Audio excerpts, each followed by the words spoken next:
you been smoking any pot today? No. Well, you've been stopped here for 15 minutes. Can you tell me why that is? We're waiting for the stop sign to turn green. How high are you? Hi, how are you? No, I said, how high are you? Hi, how are you? This cop is so friendly, babe. Okay, I am going to have to conduct a pot sobriety test. Oh, man, I'm too high for that. Blow into this? Hey, is that a breathalyzer? No.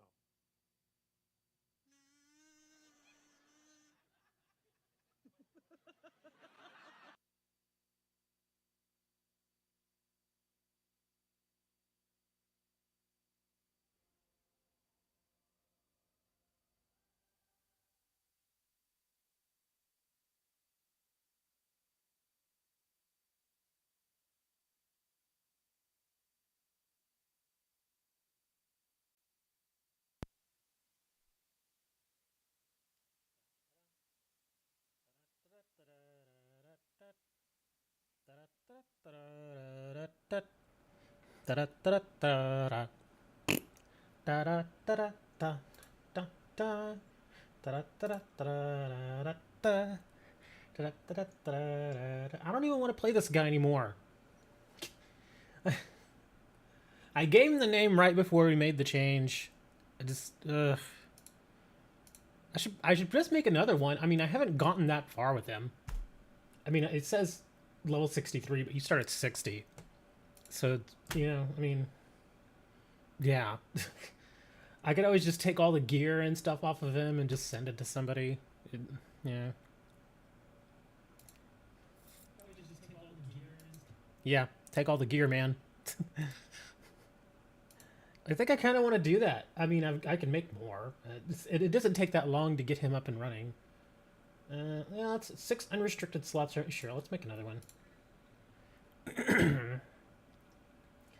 And we're gonna stick with Dominion because I didn't have a Dominion character. Okay. Jamhadar. I think the last guy, he was an engineer, right? Engineers are dang good. I think I'm gonna stick with engineer because I may just delete the other guy. So we'll do that. Go over here. Okay.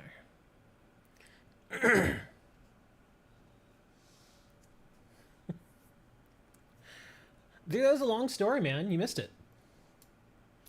Yeah, because I'd finally gotten sick of my web hosting provider. The guy wouldn't answer mails. He wouldn't answer calls. My support ticket, no joke. I have a support ticket open with my old web hosting service that's been open for 11 months. I'm not kidding. Almost a year. And he has not answered that ticket. Yet, he charges me every single time it's time for things to come due. So, I just got sick of it because there were just so many problems I was having. Let's see, standard stance. 6'4" is kind of tall. Let's make him about 6'1". But anyways, so I just got sick of it. And I was like, man, I can't deal with this anymore because it was just horrible. Because there's so many things that, because over time, little something will go wrong. He won't answer the ticket. Another little something will go wrong. He won't answer the ticket. And before you know it, you've got like 5 or 6 of these small problems that are adding up to big problems. And the guy won't help me with anything. He won't answer anything. He will not, he's not open to contact. Anyway, so yeah, I was just like, dude, can I actually put tcgview.com? I can! Anyway, yeah, he wouldn't answer any of my mails. So I tried to move my domains. I had like 2 or 3 domains with him. And before you can move a domain, I don't know if you've ever done this, before you can move a ticket, like a support ticket, like say for instance, imagine if something goes wrong with your cell phone, like your cell phone service is like going bad or something, and you try to contact support to try and get some help with it, and they absolutely 100% refuse to help you, but you're still paying them. Kind of like that. Yeah, I had several support tickets with him that he just refused to answer. He just would not answer them. So I try to move my domains out, and I was just like, I just know he's not going to help me move my domains because I'm supposed to be able to go in there and unlock them myself because I paid for them. I own them in the registry. It shows that I own them, but he took it upon himself to basically take my domains hostage. And since he won't answer me, I can't ask him. Well, I have asked him to release them. I, again, filed another ticket. I knew it was pointless, but I filed another ticket. And I was like, I need to move my domains. I need you to unlock them. For some reason, it will not allow me to unlock them myself. And I waited, and I waited, and I waited, and I waited. No answer. So I was like, well, oh, they're talking now. Okay, can we pass this? Anyway, they're gonna talk some more, I think. So he wouldn't answer, and I'm like, well, if he's gonna take my domain, because that's basically what he's doing. He's stealing my domain, so I have no way to get a hold of it anymore. I mean, legally, there's a way to go about it, but that takes freaking forever. It takes forever, and it can get expensive. So, and this guy, the web hosting service, it's not like it wasn't a major web hosting service. It wasn't like the big ones like GoDaddy or SiteGround or any of those. I don't know if you're even familiar with any of them. But yeah, in the business, there are certain ones that you just go with, you just know them, and they're big. So you can, it stinks that they're big. You kind of always want to help an underdog, which is what I was doing. He was just getting started, and so I went with him. And that was a mistake in this case because, like I said, he just freaking bailed on me. But with a larger company like a GoDaddy or a WordPress.org or, places like that, at least they'll be around. That's the benefit of going with a bigger company. So I found a better company. And I told them what was going on, and they're like, yeah, nothing we can really do about those domains unless he releases them. And, of course, he's not going to release them. He still hasn't. It's been a week. He still hasn't even responded to me. So I was like, well, let's just let's do something else here. And they're like, sure, man, we'll get you set up. So I went ahead and I bit the bullet, and thankfully they had a deal going, paid for 4 years up front. And I told them, I said, if I go with you guys, I need to know that you all are going to be there. I cannot have you screwing me over. And they're like, no, we've been around for a while, and we're bigger, and et cetera, et cetera. So I'm like, cool.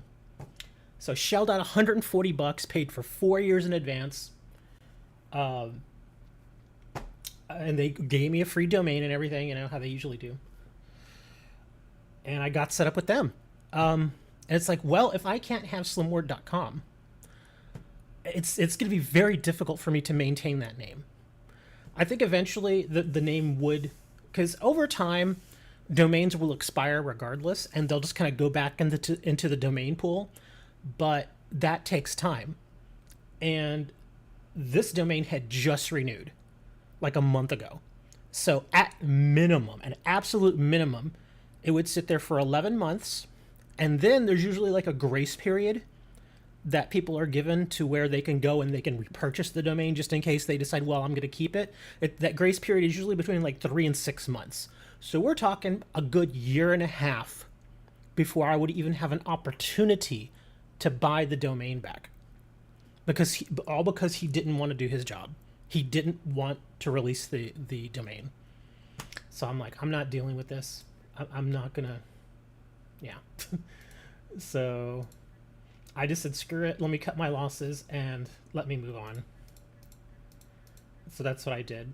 And even then, I kind of thought about it, and I was like, I was never really totally married to that name anyway. It was just kind of a name that I just kind of, came up with on the spot.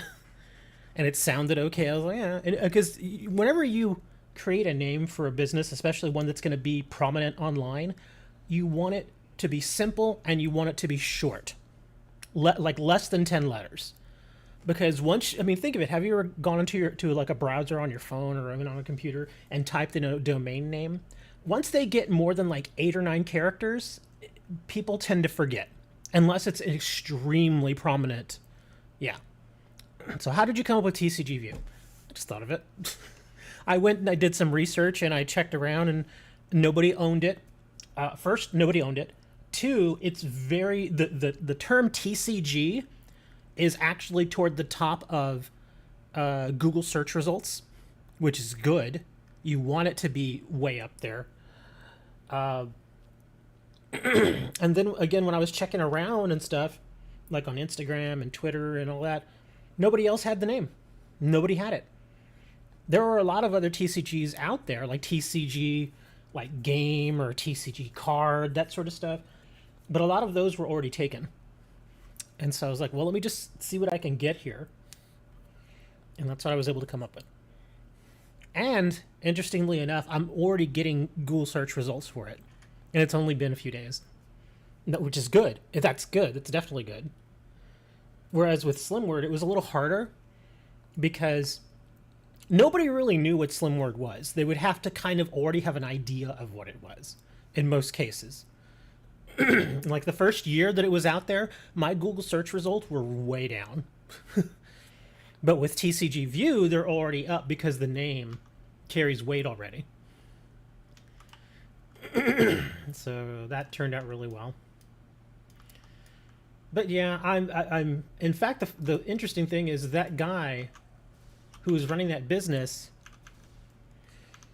I started calling back all my credit card charges, and they're getting approved too. Because just like what he's doing with his business, because he basically abandoned the business, that's kind of how I'm looking at it. Because like I said, he's not answering support tickets. Nobody kicking a hold of the dude. He won't answer calls, won't answer tickets, won't answer emails, nothing. So he's sort of abandoned the business. And so that's what I told Capital One, my banking thing for business. And I told him, I said, yeah, the guy just abandoned his business and he won't answer calls or anything. And they're like, okay, no problem. We'll start pulling back charges here. And that's what they did. So already I'm starting to get some money back. I mean, you can only go so far back whenever you're disputing charges. So yeah, but I got a little bit of money back, so that was good. But still, it's just a huge pain in the butt. I had to go through all that. And it was in the same week that I was finishing my taxes, which was like double trouble. So yeah, it got a little weird there.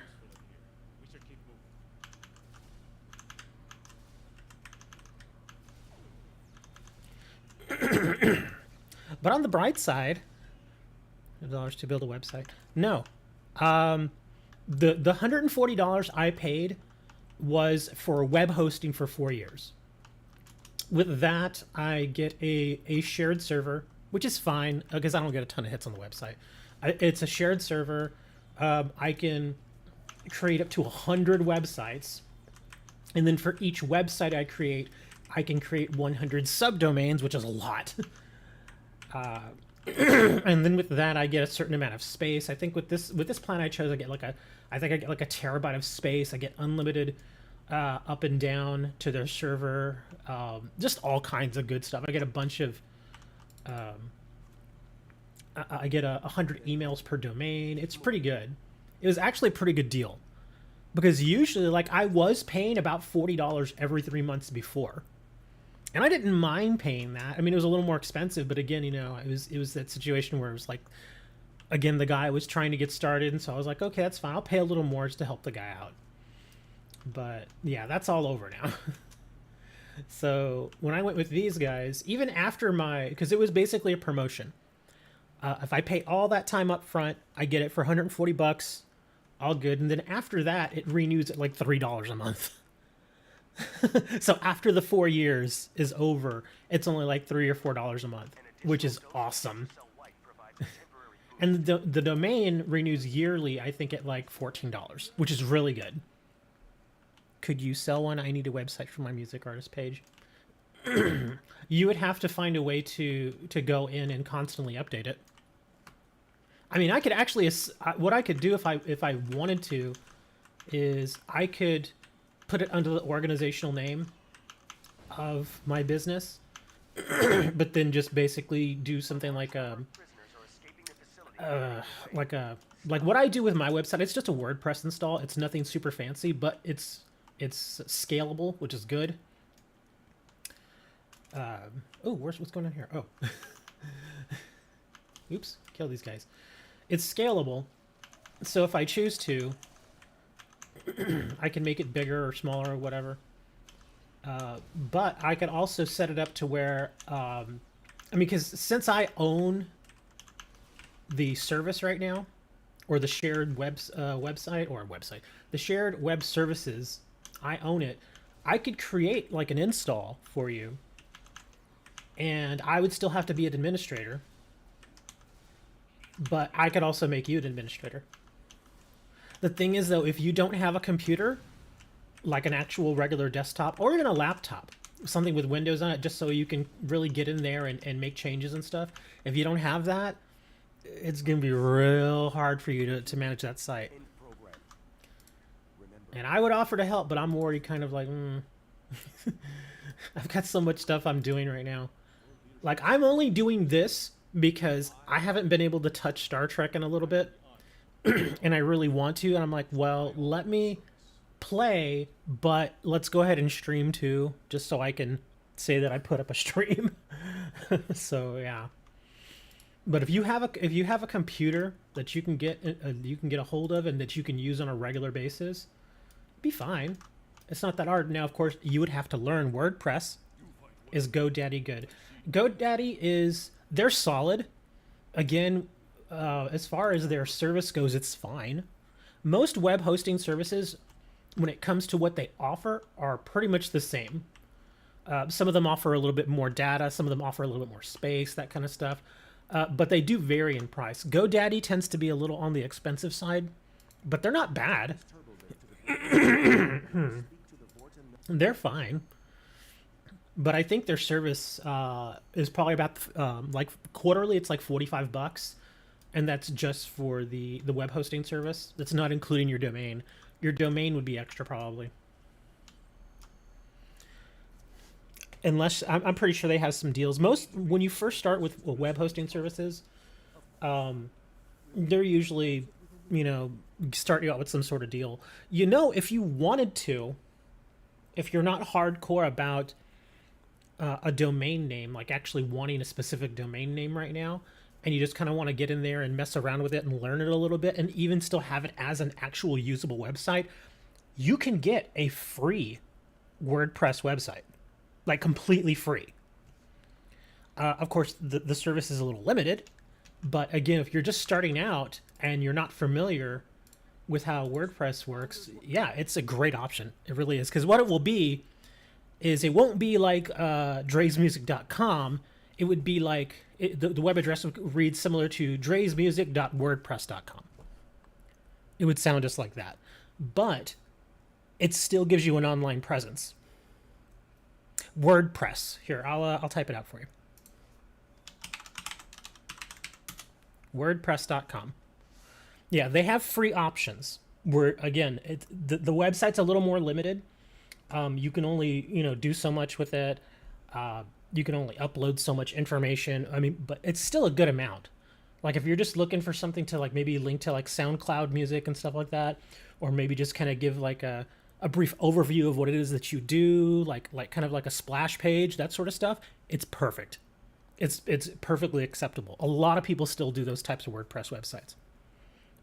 And again, like I said, since it's free, you can just kind of do whatever you want with it. And the cool thing is, if later on, like say a year from now, you decide, well, I want to go ahead and make this really my own website and have my own domain, you can switch it into a paid one if you want to. And then at that point, instead of it being dreysmusic.wordpress.com, you could change it to just dreysmusic.com. Works on mobile phone? I couldn't tell you. I've never built a website on a mobile phone. Never. So I couldn't tell you, man. Like I said, when it comes to stuff like web design, you pretty much always want to be on a desktop or at least a laptop. Even an older laptop is usually fine. But From a mobile device, I'm sure it's possible. I just don't have any experience in that. You could always try it. I mean, seriously, check it out. It's just WordPress.com. There's also another way you can do it. There's Google has a free service too. What was the name of their free service? I think it's. Let me see. Google Free Blog. Let me check. Oh, it's called Blogger. Yeah, here we go. The Google version is Blogger. Yeah, so again, it'd be very similar. Excuse me. It'd be very similar to what WordPress offers. It's free. You don't have to pay anything for it. But again, it will be like dreysmusic.blogger.com. It won't be just a dedicated web address that you buy. It's just something you can get for free. But Blogger's good too. They've been around for a long, because again, it's owned by Google. So they're going to be around. WordPress is probably the one I think with the best support, because there are a lot of people that use WordPress, a lot. Also a lot of people that use Blogger. So either one of those would probably be just fine.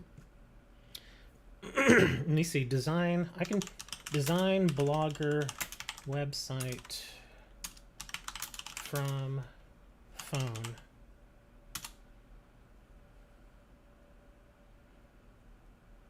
Okay, yeah, it doesn't really specifically say how to do it from a mobile phone. It just says how to make it mobile friendly. Yeah, like I said, I just don't have any experience with it. But I mean, if you want to check it out, like I said, it's free. So it's not like you'd be spending any money to not get anything done. It's fine.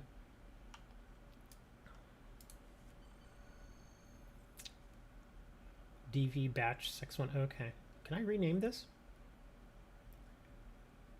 How do I rename my ship? I forgot how. Dry dock.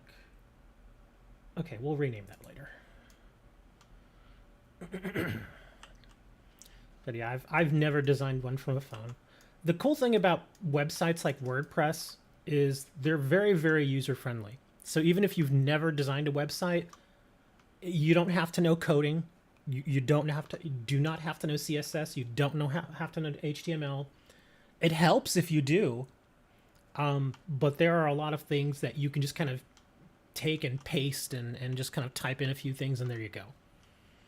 It'll look a little more basic, but it's still a website. Can you vouch for the loyalty of your men?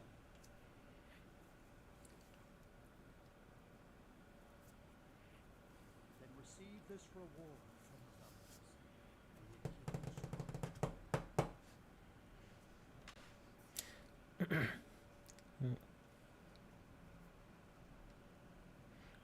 Do you have to pay? Well, that's not tax you're thinking about necessarily.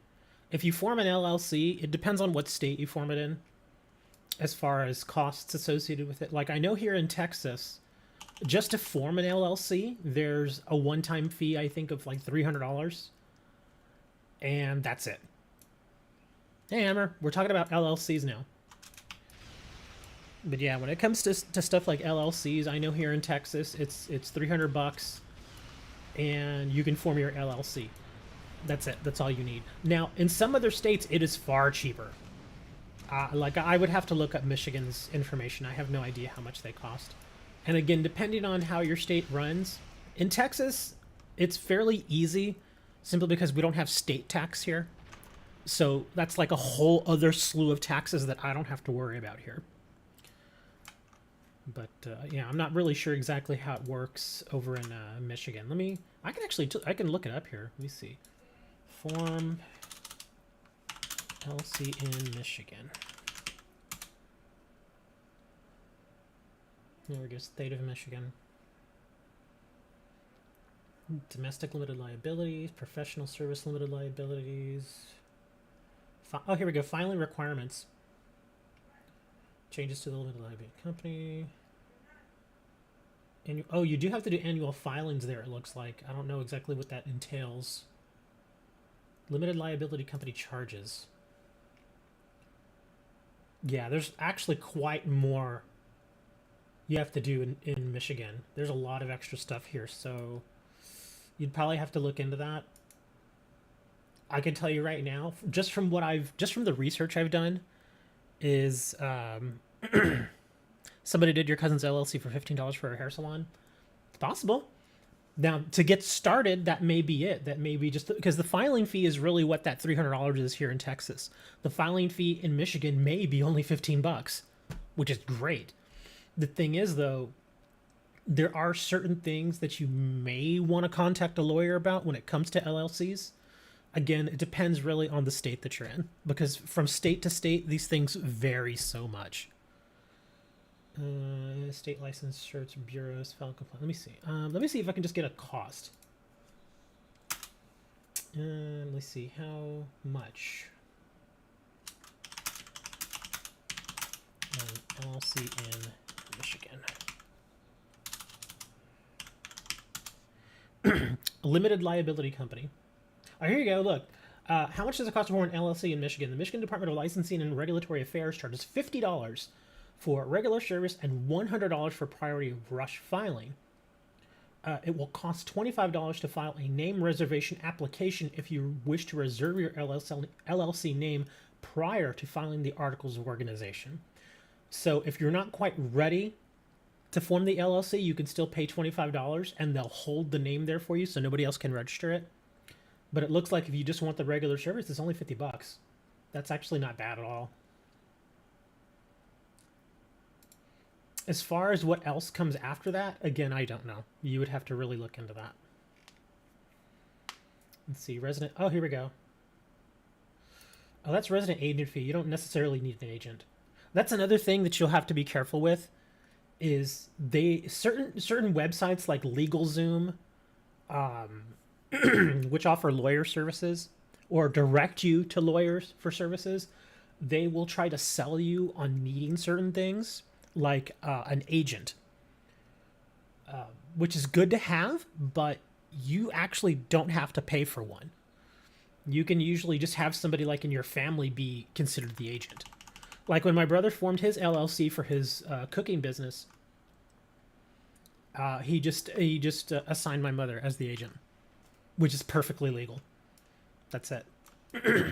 So yeah, you don't necessarily have to find somebody and pay them just so you can have an agent. Went for a walk and saw some ducks. Oh, that's where the ducks came from.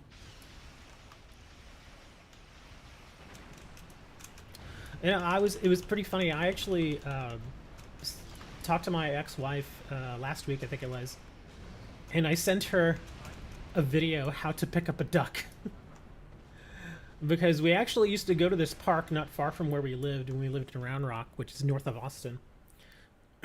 And she had a thing with going around and picking up the ducks and the geese. And the ducks and the geese in that area, they were very used to people. So they wouldn't mind if you picked them up. So oftentimes if you went there with food, they would just come right up to you and be like, hello, hello, give me some food. And then they'd let you pick them up and stuff. It was pretty funny.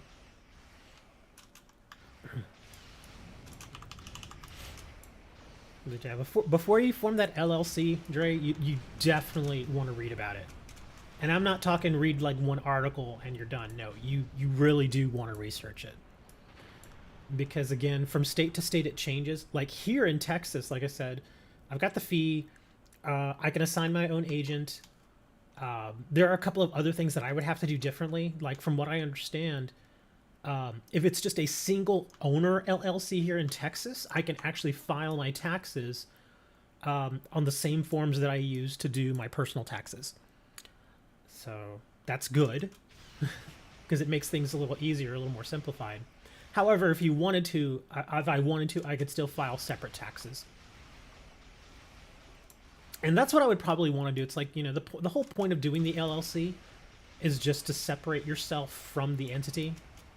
And so I would definitely want to do separate taxes for that. And to be honest, I have never filed corporate taxes, so I have no idea how that works. Does LLC cover copyrights? Well, if you file for the copyright, yes. Like, well, see, here's the thing. Copyrights, trademarks, and stuff like that, those are all handled a little bit differently. A copyright, you don't even necessarily need to do any sort of registration for. The only thing that matters when it comes to copyright is that you would need to be able to prove that you were the original artist of something. And like what some people will do is, like, say for instance, if somebody's trying to take a video that you created for YouTube, and they're trying to say, hey, well, this is my video, and I want it back, I want the money from this video, etc., etc., you can just say, no, I uploaded this video way before this person was even around. You can see my date here on YouTube. That's when I uploaded it, etc., etc. That proves my copyright came first. That's the biggest issue when it comes to copyright. Trademarks is something different. So yeah, when it comes to music, is usually the copyright part. Trademark would usually be like a very specific name, usually for not necessarily a business, but maybe like a saying or an idiom, that sort of stuff.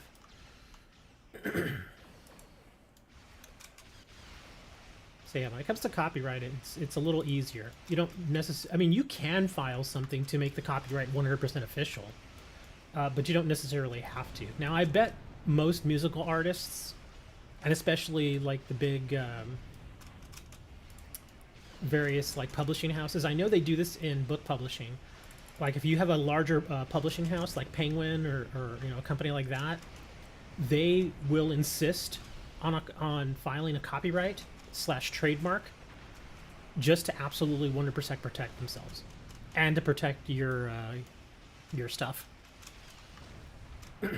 But like I said, you don't necessarily have to do it. As long as you can prove that you were the one who actually did it, then that's fine. Now, if there may ever be a question in the future as to who actually created something, then you may want to look into that a little bit more. Like if, say, for instance, I know that happens with music a lot nowadays, where if a song gets written or performed or whatnot, certain individuals will get a writing credit, other people will get like a producer credit, others will get various types of credits, like maybe for performing on it, like a musical instrument or singing in the background, that sort of. That's a whole different. That's like a whole other can of worms right there, man.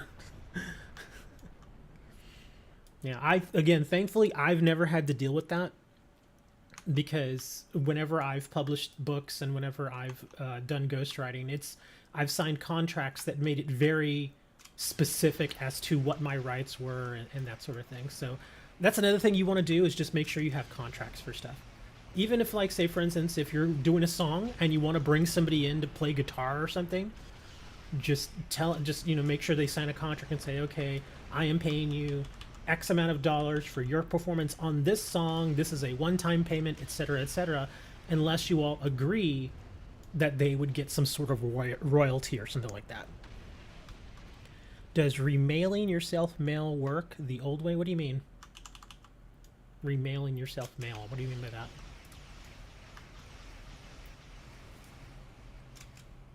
Like just mailing yourself a letter and then it coming in the mail? Yeah. Gather near the wormhole entrance.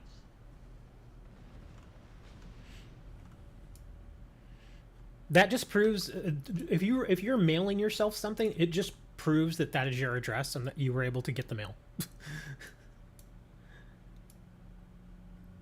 Okay, let's go. Into the wormhole we go. Looks like a butthole. All ships, as of this moment.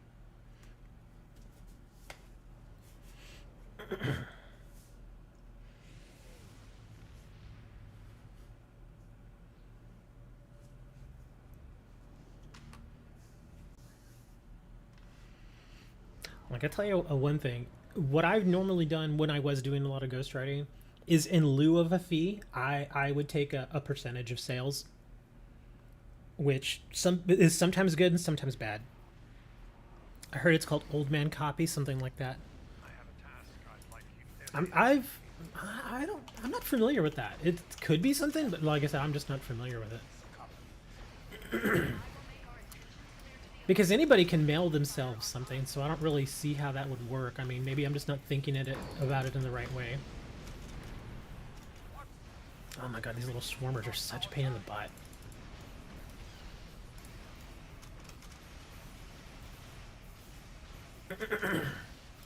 If y'all were looking to start playing Star Trek Online, it's free, and it's actually pretty fun. And they've got a deal going right now. I mean, obviously it's still free, but they've got what is it? The Dominion recruitment event going right now, which gives you extra benefits for not only your primary character, or not your necessarily your primary character, but your Dominion character, and for other characters you create on your account. So that's why I'm playing Star Trek. Let's see. Gamer Rants, Pokemon Starline. 3 types of gimmick, rumor, mega evolution, Z moves, get Gigantamax. So they're going to be doing all of them? Is that what that says? Oh my god, I wish I had mines. I so wish I had mines on this ship. Especially for these stupid little things. These swarmers are so annoying. Stop turning, you stupid... Come here! I'm gonna have to turn my beta attack on again. Alright, come here. Lock you down. Crap, my shield is getting swarmed here. Pokemon news. Oh, speaking of Pokemon, did y'all see the pictures that I listed over on Discord? There was a Pokemon shop that somebody went to, and they took a handful of pictures. I thought those pictures looked awesome. Because not only can you go in there and get like Pokemon-themed food and stuff, but they've got like little plushie dolls of all the various Pokemon. Like, because here in the States, I mean, yeah, we get a lot of Pokemon stuff, but usually when it comes to stuff like Funko Pops or the plushies and stuff, we get like a very limited sort of thing. But over there, obviously, they get it all.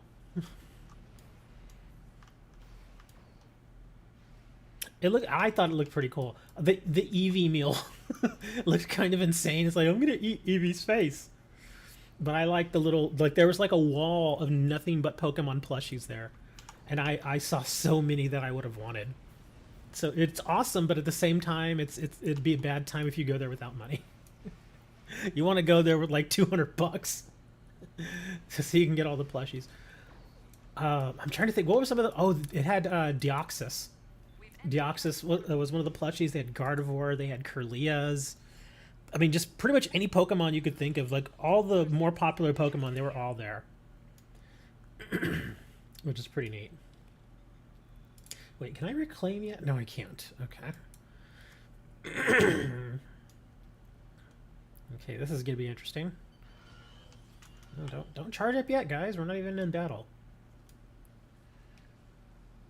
Poor man's copyright. Oh, I'm in the middle of something right now. I'm trying to kill these bugs.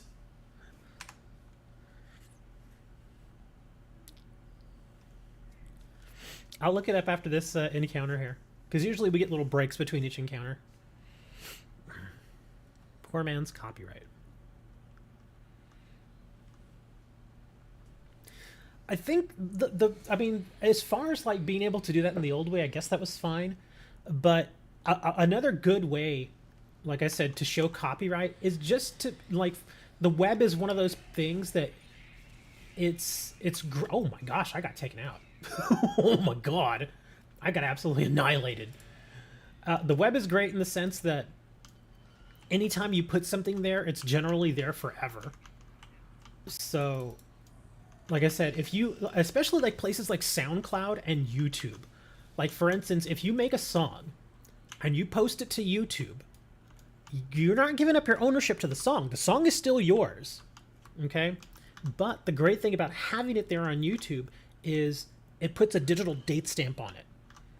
And so if there is ever a question of, like, say for instance, if maybe you have a beat in that particular song and like a year or two later you hear that same beat in somebody else's song, and you're like, hey man, what's the deal here? Why are you using the beat in my song? And of course they could deny it.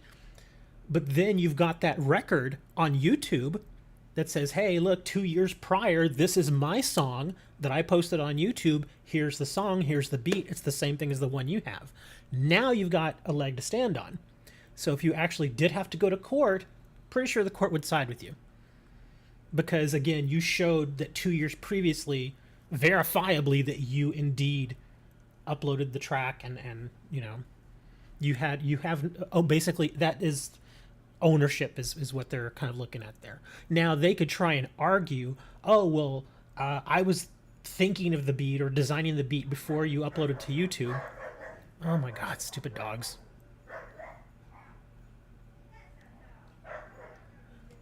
Sorry, dogs are going crazy. Not my dogs. I don't have dogs, but yeah, just being able to show some sort of timestamp on it is what you really need.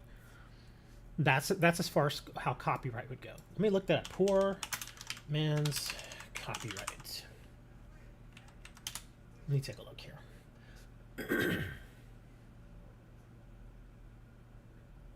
The Federal Copyright Office explains on its website, quote, "The practice of sending a copy of your own work to yourself is sometimes called a poor man's copyright, but there is no provision in the copyright law regarding any such type of protection, and it is not a substitute for registration." Okay. Yeah, that makes sense. Because I think what they were probably referring to at the time is that whenever you mail a letter, it gets a postmark on it, which has a date and everything on it. I wouldn't trust that. I wouldn't do that. Because even there, in and of itself, it's saying that it's not a substitute for registration. That might help you in court, but the ultimate, like the top of the tower there, when it comes to protecting yourself via copyright, is to actually register it. So yeah. I wouldn't go with this. I would, like I said, I still think the YouTube thing is pretty solid. It stands up in court. It has stood up in court. But again, like I said, if you want to go through the trouble of going and actually registering each and every one, it's up to you. But it takes time. It takes money.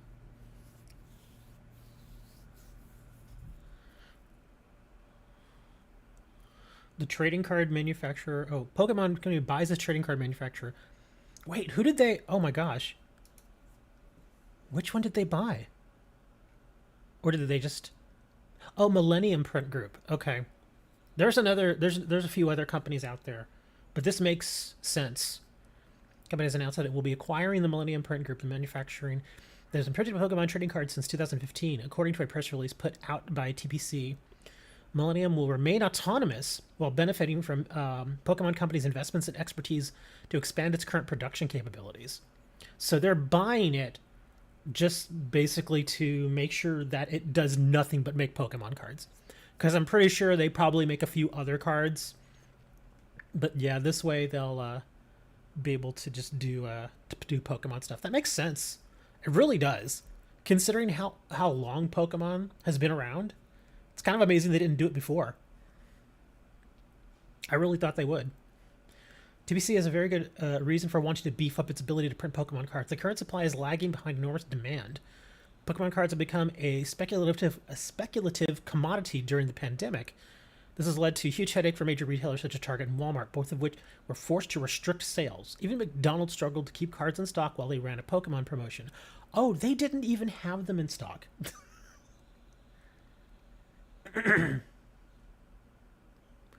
You didn't know YouTube? No. I think you're misunderstanding. YouTube is basically just a way of having a digital timestamp as far as copyright goes. YouTube does not own your content. They do not. You still own your content. You still own, like all the videos that I've uploaded, even what I'm doing right now, this is still my copyright. Yeah, you don't release your copyright. YouTube allows you to upload your stuff and to be able to benefit from things like advertising dollars, but you still own your material. You still own your art. So if it's, whether it be a movie that you made or a song that you created, if you upload it to YouTube, it's still yours. You don't lose that. Yeah, it still belongs to you. The only thing that YouTube wants is they want to be able to make a little money on their end, you know, to kind of give them a reason to have it there. So yeah, that's why you generally split advertising dollars with them.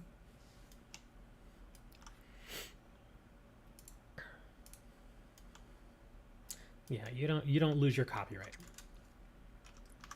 The only reason I was mentioning YouTube is, again, just as an example, like some of my old videos, somebody could go and take my video and decide they want to upload it to their, and this happens a lot with some of the bigger players out there, big uploaders like PewDiePie and the Logan Pauls of the world and stuff. You know, people who have like millions and millions of subscribers. Is for a long time what was happening with them is they would release a video and then almost immediately somebody would download the video and upload it again to YouTube but on a different channel and then monetize it, which is illegal. But it was hard for YouTube to figure out, you know, what was going on there. And so that's when the whole DMCA stuff starts coming into play. But yeah, people still do that. Like John Oliver. I watch John Oliver a lot. Like every week he has a new show, I watch his show on YouTube. But even to this day, people will still take his video and upload it to their own channel and try to monetize it. YT takes 45%. It depends really. There isn't any set rate when it comes to advertising dollars. There's not a set rate. It depends on a lot of different factors. Depends on a lot of different numbers. It depends, one, how long do people actually sit there and watch your video? That's probably one of the biggest things. Because you could have a 10-15 minute video, which is considered like where you want to be. You want to be like 10-15 minutes for a video. But if people only watch the video for a minute, then they're like, okay, that's not really worth the advertising dollars. So you don't get paid very much off of that at all, if anything. You might get a little bit if they watch like the first ad that comes in before your video plays. You might get a tiny bit, but beyond that, yeah, you don't get much after that. That's why watch time is so huge. Like if you've got like, if you make a lot of videos where people watch from beginning to the end and your watch time is nice and high, like above 90%, you will start raking in those dollars big time. So there is no set amount. Does YouTube get half? No, they don't. YouTube takes 30%.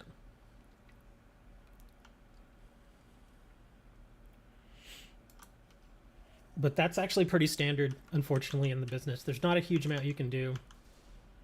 I'm like, where's my team? Oh my god, my team didn't even come with me. Where are you all? Come here. Help me.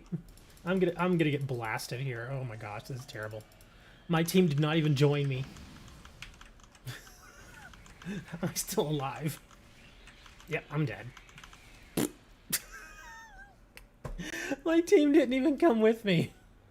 They're like, nope, you're on your own. Now it will spawn them here. Yeah, with super chats, it's 30. They take 30%. That's why a lot of people, whenever it comes to things like super chats or donations, that kind of thing, people really prefer YouTube, or not YouTube. People prefer PayPal, because even if you send it as cash, like just like a payment for something, it's far less than the 30% that YouTube takes. I think, if I'm not mistaken, it's like 30 cents plus 3.5%, I think, which is not a lot of money depending on how much you get sent. So if somebody sends you like say $100, it's only 30 cents plus like what, $3.50. So yeah, it's much better there. Oh, I gotta go this way.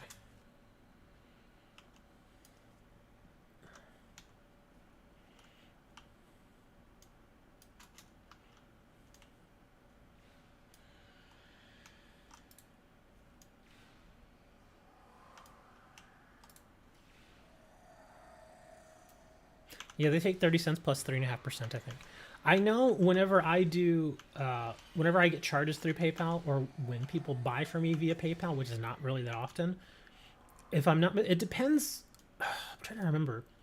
I think if it's just like a one-time transaction and you take a Visa, MasterCard, that sort of stuff, I want to say it's 30 cents plus 3.5%, but if you're an actual merchant, then it's 30 cents plus 2.75%.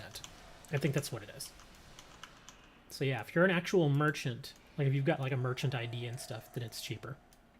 Because they just figure, well, we're going to make a lot more money off of you over time. Screen rant. What do you... TCG cards, Astral Radiance, Hisui Lost Origin? Oh, I gotta talk to Shadira. Oh man, she's hot. Yes, it is a good day to die. Kapla!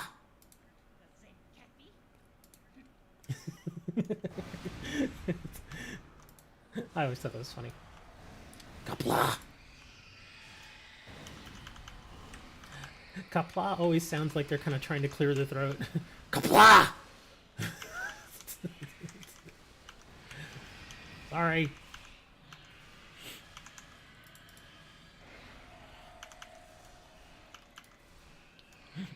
Both of y'all are like, what does Kapla even mean? Kapla is kind of like it's a Klingon saying kind of like for good luck or good, you know, whatever. If I'm not mistaken, I think that's what it means. You know, pick that guy up. He's being lazy. An infinity lockbox? Give me infinities.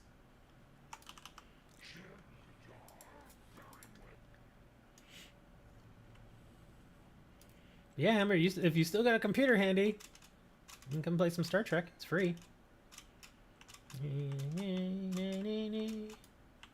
It's actually kind of fun, too. I mean, the graphics are a little dated, obviously. You can tell.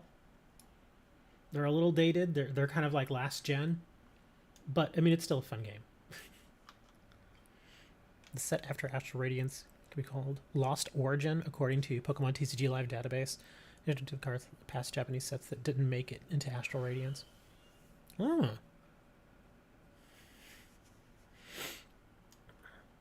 Where am I supposed to go now? Oh. They need to move on to the next block already. It feels like this block should have ended like 2 sets ago. Seriously, I thought Fusion Strike was going to be like the last one. I was like, okay, we're done now, right? They're like, nope. And then Brilliant Stars came out, and I'm like, okay, we're really done now, right? Nope. Oh my god, just end already.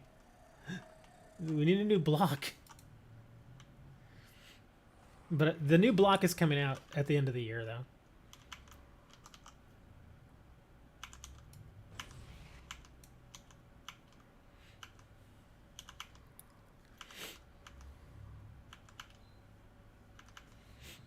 You probably noticed that a lot of the times when they name sets, they kind of reuse names a little bit. Like you'll notice that some like what is it, Shining Fates and other Fates and all this other stuff, they'll reuse words like that. Get him! Blast! Kill that guy. Thank you. Damn bugs. Look at all these bugs. Look at all these bug parts. It's gross. There's parts of bugs everywhere. Basically what these little creatures are. They're the Herc.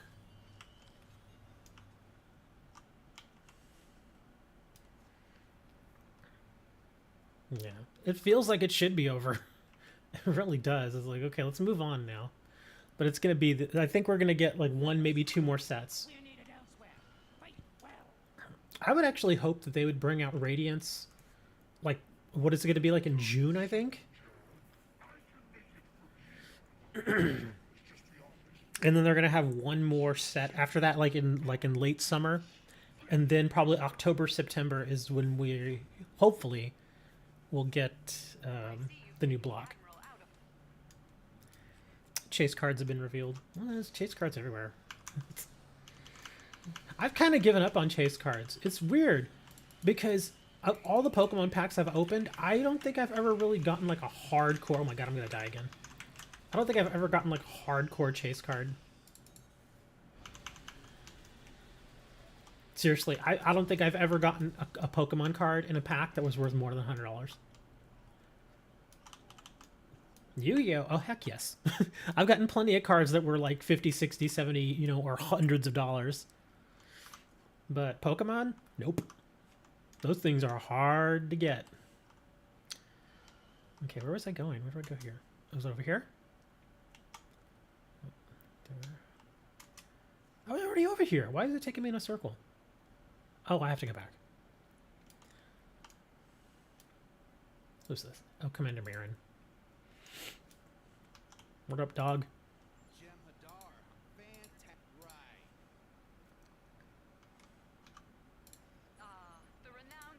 Alright, calm down, Loris. Okay, don't I have to... Oh, yeah, I just gotta hold the Herc back. Okay, so we'll just... Put some bombs there.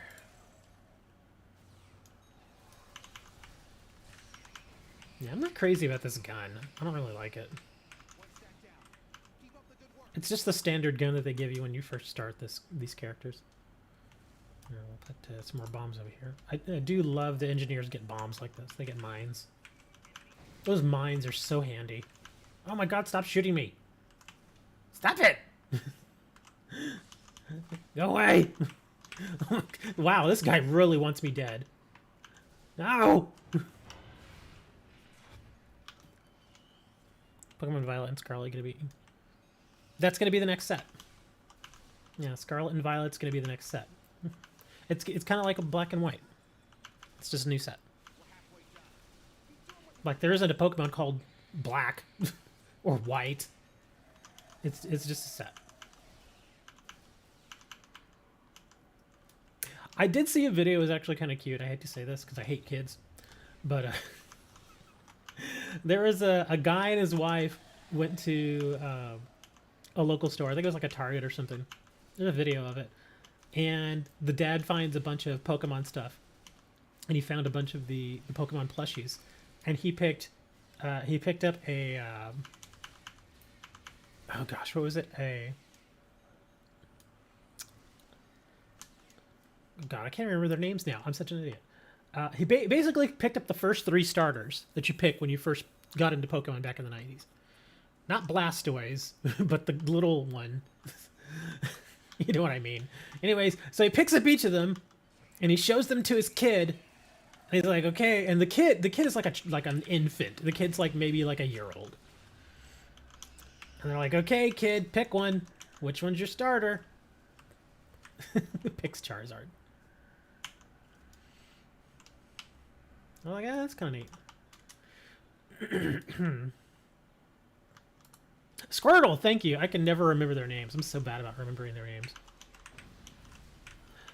I thought about it, though, and just from the video games that I've played, I always seem to start with the water Pokemon. Like, when I played Sword and Shield, I started with Sobble.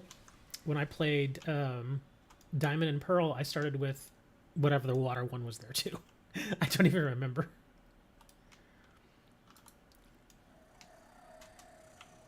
But yeah, I always seem to start with the water one. And seriously, starting with Sobble is actually a good move. I mean, Inteleon, when you finally get Inteleon up, he's pretty darn good.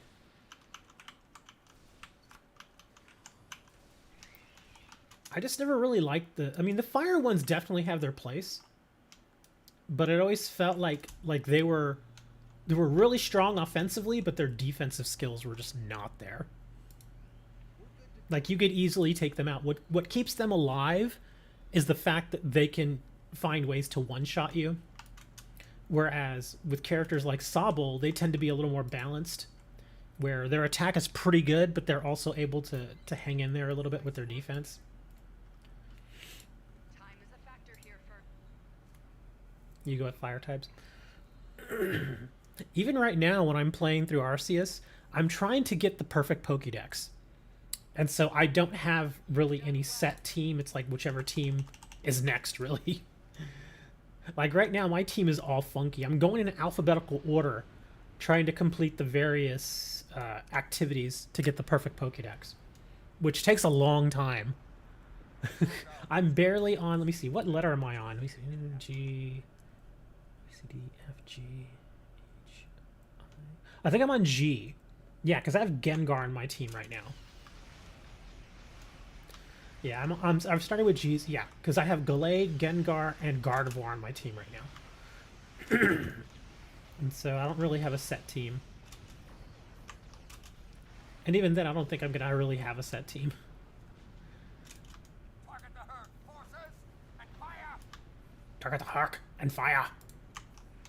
Mayday! Mayday! We're barely holding on here. Can anyone help? A Starfleet vessel is in trouble. Assist them. Where's the Starfleet vessel? That's a Klingon ship. Okay, well, we need to go... Oh, where's my... There it is. Yeah, we gotta do some evasive.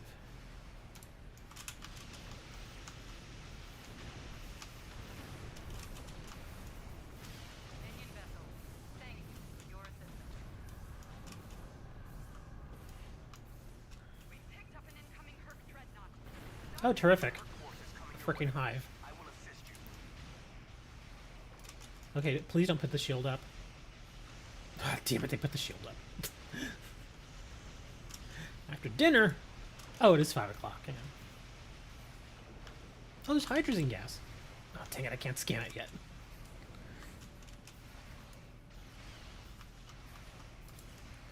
Okay, come on. Spray him! Spray him! It's so weird the way they built this ship. This is one of the starter ships. The ship itself isn't terrible, but the way they set up the weapons is kind of like, what?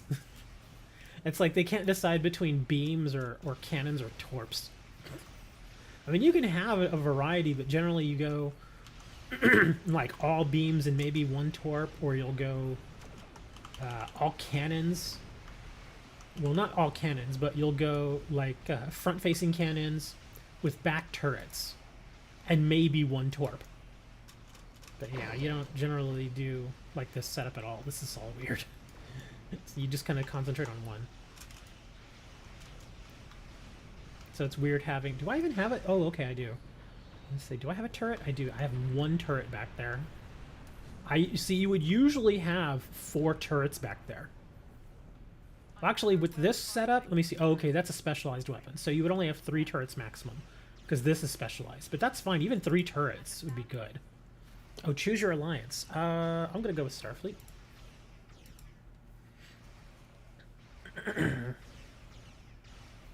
Oh, I'm gonna scan hydrogen gas now. I'll just let the other ship deal with it. Fortune. That's silly. Eventually. It might take some time to get used to the way they are. Yeah, let me get my hydrogen gas real quick. Interesting choice. Everybody freaks out about that. They're like, oh, 420 day. And I'm just like, okay. I don't smoke weed ever. I mean, I have, but I don't now, so I don't really care. But I guess, I mean, it's just a silly day. I don't hate anybody who celebrates that stuff. It's like, yeah, I guess if you like it, go ahead. Just not my thing, you know. It's kind of like furries. Seriously, it's like furries. It's like, hey, you know, I'm not a furry myself. Not really into that sort of thing, but hey, if that's what you like, you go for it, man. You go be the best furry you can. Although, oh, speaking of which, oh, never mind. That was a fake article. I was about to say something, but I just remembered, okay, that was from a fake website. Well, not a fake website, but a satire website.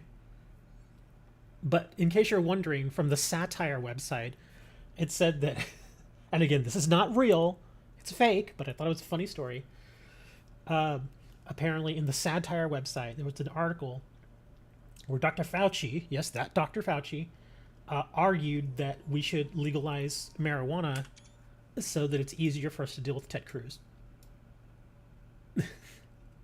And I'm like, you know, that makes sense. That's why for a second I thought it was real. Okay, I didn't really think it was real, but still, it's funny, and it's like, yeah, that could be the only way to really deal with him. I was just adjusting my stuff here, that's why. Yeah. Ouch. Oh crap, I gotta check something. I'll be right back.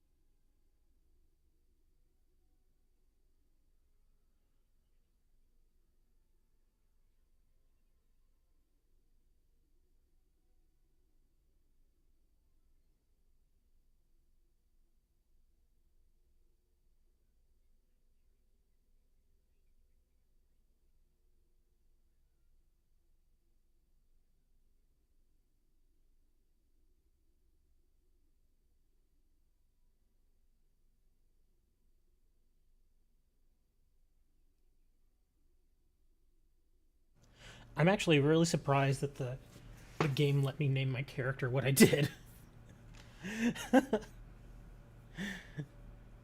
Seriously, I've never tried to use a website name, but there you go, tcgview.com. Yay! I wouldn't be surprised if they come back and be like, yeah, can you change your name, please? I'm like, come on. Just let me have this. Let me have this one thing.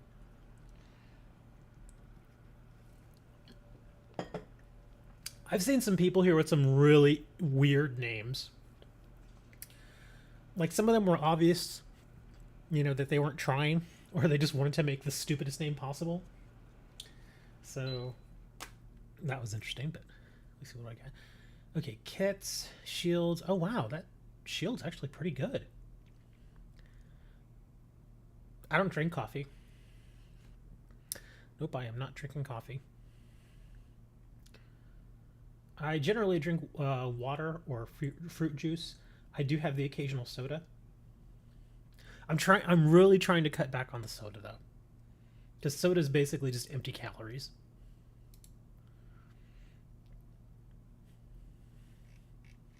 Like if I'm doing a stream, I'll probably sip on a soda, but if I just worked out or something, then I'll go for the water, just straight water.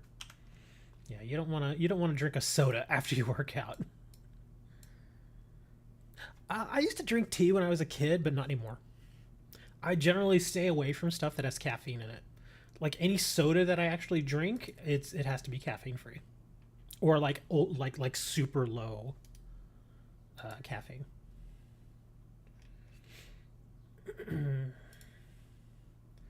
Okay, can I rename my ship yet? Stats. Loadouts. Switch starship. I think oh, this is a T5U. Okay, that's not bad. The amazing thing is, years and years ago, this particular ship was like the best ship in the game. You're drinking Diet Pepsi? Yeah, I don't ever drink Pepsi products. It's very rare that I'll have a Pepsi product. Like if I ever go to like a restaurant, I'll ask for like water or Sprite, maybe the occasional root beer. I love root beer. It's actually tasty, but has got so much sugar in it. But they'll be like, yeah, we don't have Sprite. How about Sierra Mist? Which is, I believe that's a Pepsi product. So yeah, that stuff like that is when I'll have Pepsi products. But like regular Pepsi Cola, I won't drink that.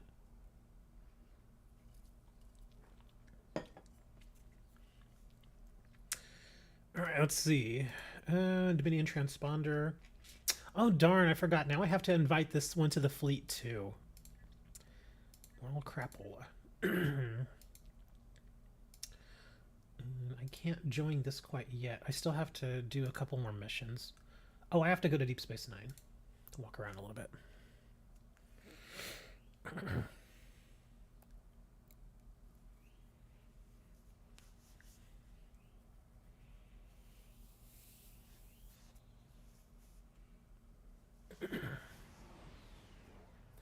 But yeah, back in the day, this ship was the best ship in the game that you could get. Legit was. Before they did the level cap increase and stuff. I think because at the time, I think the level cap was 50? I think it was 50. And you could only get this ship out of a lockbox.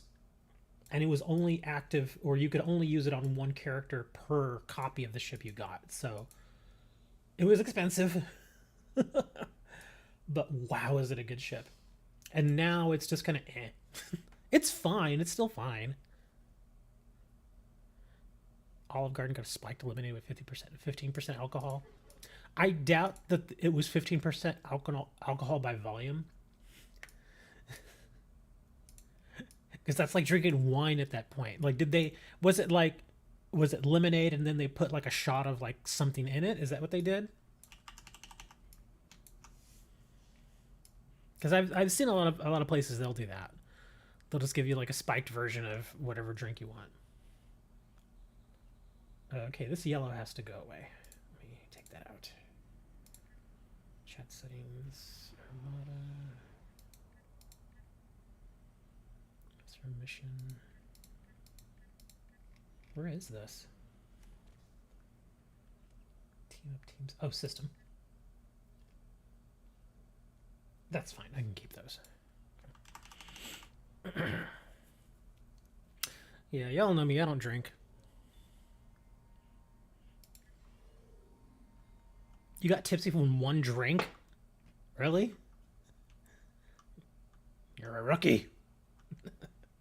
That's what those hardcore alcoholics would say. You're a rookie. And I haven't been to Olive Garden in forever. I can't remember the last time I was in Olive Garden. Seriously, I think the last time was probably 2010. I think. Yeah, I want to say that's when it was, when I went to Olive Garden. Oh, sorry. Did I have to talk to a bunch of people here? Oh, wait, hold on. I have to... Oh, I forgot I need to hail this guy. If you'll excuse me. Okay, I'm already in Deep Space Nine. Can I just talk to these people now? I think I can. Oh, wait, hold on. Oh, who's this? Shuttle information.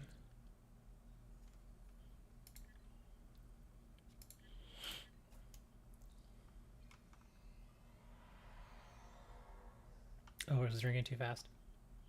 Because I was going to say, especially if you're eating, it's really hard to get drunk off of one drink. But if it's like the first thing you've had in a while, oh my god, that guy's so short.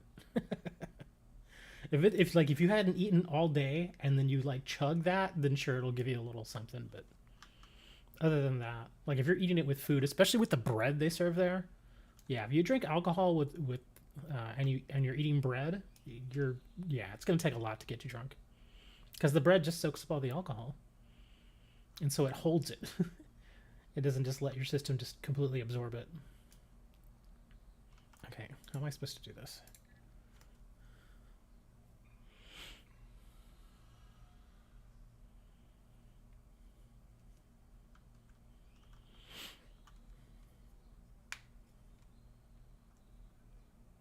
There we go. Now I can start it.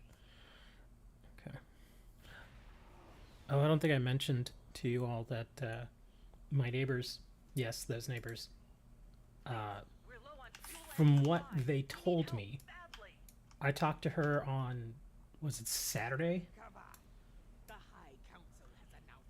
I think it was Saturday. She had told me that they finally evicted her, and she has like till the end of the month to leave. And I was just like, huh, okay. I felt kind of bad because I was like, thank you, God. But the bad thing about that is that, again, she's still here to the end of the month. And so I think they've kind of taken the approach of, well, if I'm getting thrown out anyway, then I'm just 100% not going to care about anything. And so that's why, like, their dogs were going nuts a little earlier. And again, all night, all day, they're just doing whatever at this point. The bread was as hard as a rock. I would ask for new bread. Be like, can I have fresh bread, please? It's not rude to ask for fresh bread. It's important to win the... Or you could try to soak the bread. Watch out, Nog.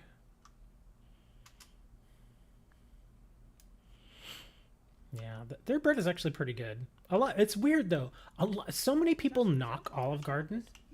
They knock it, but so many people eat it. It's like, okay, why are you gonna keep knocking Olive Garden when you go there? It's kind of like getting after people who eat McDonald's. I'm like, okay.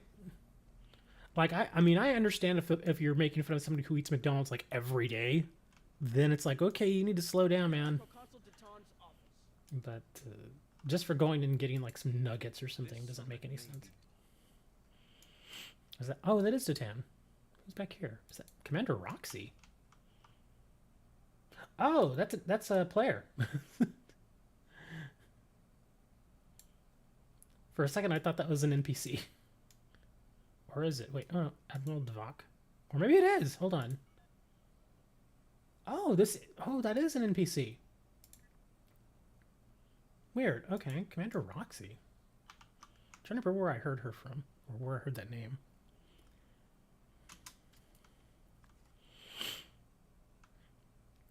But yeah, last time I had Olive Garden, it was in Austin. Oh, I remember now. I had recently left Austin, and I told my friend, one of my friends, Julia, that I was going to be going back to Austin for like a couple of days just to gather up some old stuff from my soon-to-be ex. I was still technically married at the time, but we were getting a divorce. It was happening. So I just went over there just to gather a bunch of my stuff. And she's like, okay, well, when you come over, let me know, and we'll go to Olive Garden. I'll treat you to Olive Garden. I was like, okay, sure. I was like, I'm not one to turn down free food. So she treated me to Olive Garden. And I was like, that's awesome. I wonder how she's doing, man. I haven't talked to her in a long time. It's been years. How do I get over there? No, not over here.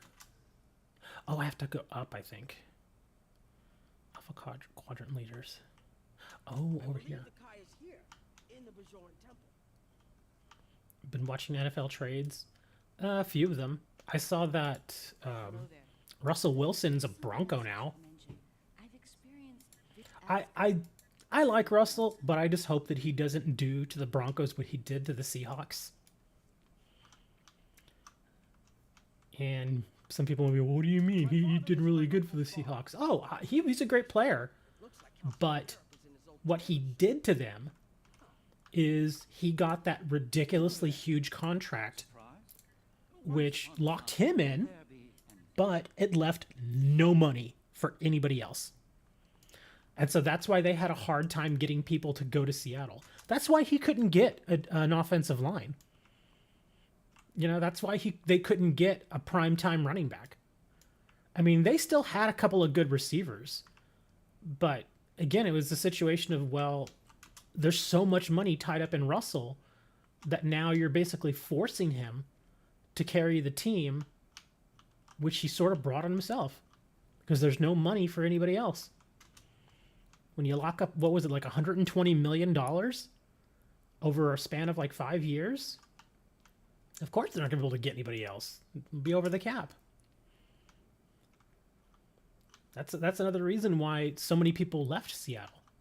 Because they couldn't afford to pay anybody. Because they just gave all their money to Russell. And that's what I'm fearing that they're going to do with Denver. Is that eventually he's going to ask for a nice big fat contract. And he should get paid. I'm not going to deny him that. But at the same time, he needs to think, you know, do I just want to get paid or do I want to actually win a Super Bowl? Because I can tell you right now, if he chooses I'm getting paid first, they're not going to win a Super Bowl. They're just not. There's no way. He may get them to the playoffs because he is that good a player. But as far as winning a Super Bowl, not going to happen. The only reason they won that Super Bowl in that rookie year, I think it was his rookie year when they won the Super Bowl, right? It was his rookie year or second year. But the only reason they won was because he was still under his rookie contract, which meant that he was getting a decent amount of money, but he wasn't getting like superstar money. And so they had money to go and spend on other things. That's why they had Marshawn Lynch and Richard Sherman and a good offensive line. That's why they had all those great players. It wasn't easy, did you? The Alliance has asked. Hello. My husband. Look, if I were this. Yeah. Was there something? It's Lita. It's Lita, and then it's her hollow Lita. That's actual Lita.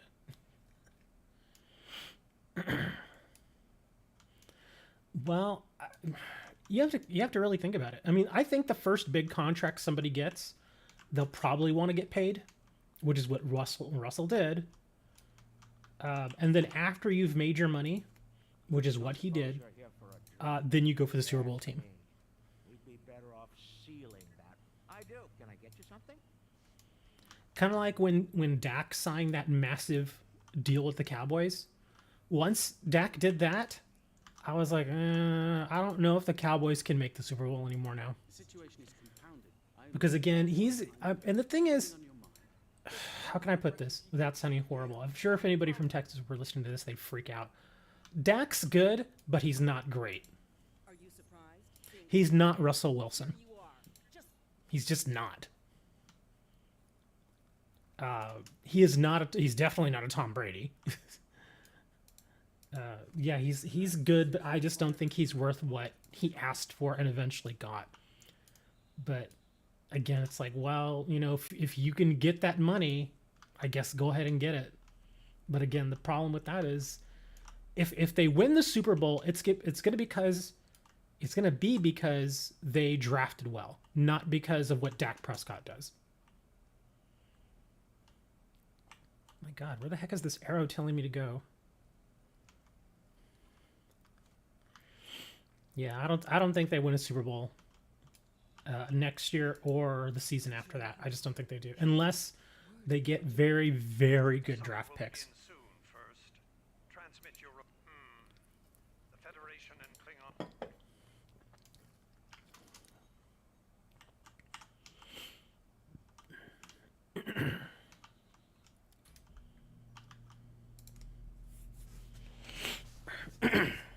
Johnny Football messed up his NFL career for fame.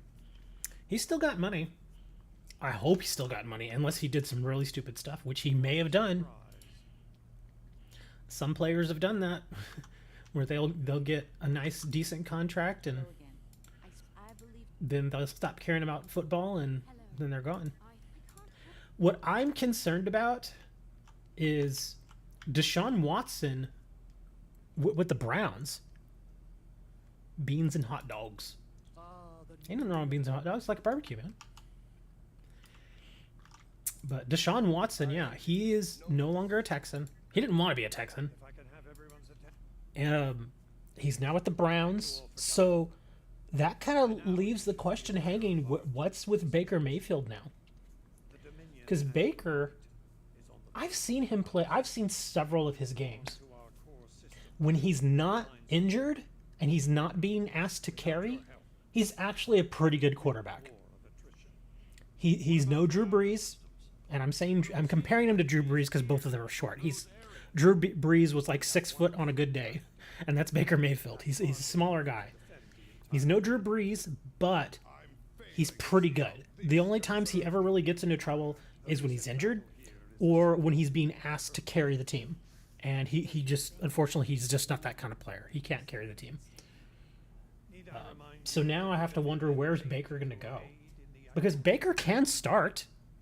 I think he's still good enough to be a starter.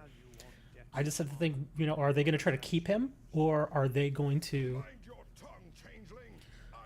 trade him or just release him? Because he could definitely sign with a handful of teams. I'm sure a handful of teams would be happy to have him. And here's something I thought was kind of interesting. I would have tried. I think Deshaun for the Texans was kind of like a poison pill. They just didn't want to keep him anymore, so they just let him go.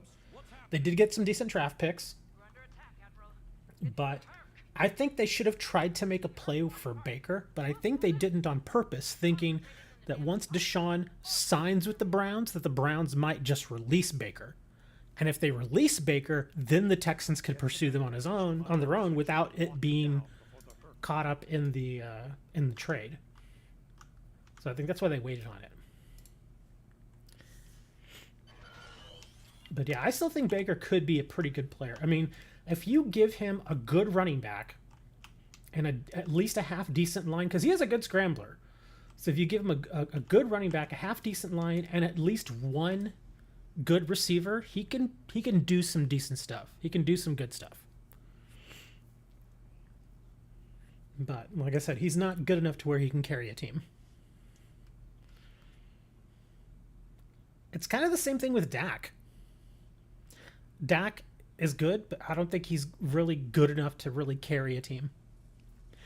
And I think the biggest reason why I see that Dak is not good enough to carry the Cowboys is because of what happened in the playoffs. The final play of that game versus the 49ers showed that Dak cannot carry the team. Because he was trying like hell to run and to get out of bounds and get that whole thing settled, but no, he ran out of time. And he made a mistake.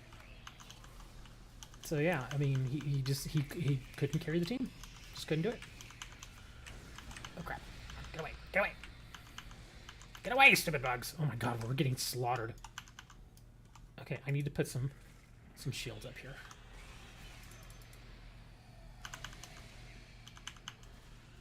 Oh man, I don't have... Oh man, all my stuff is... I don't have any support stuff. Crap. Hold on. Go, drone.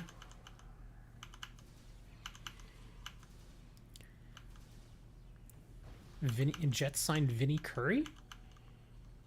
Vinnie Curry? Who's Vinnie Curry?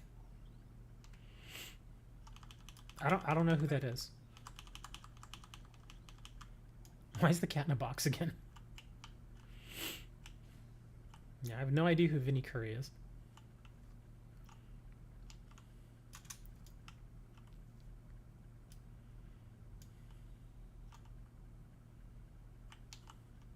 Oh, got some more coming. At this point, I just don't pay attention to the Jets. I'm like their fan base. I don't pay attention to them. Even when they win, it's like, eh.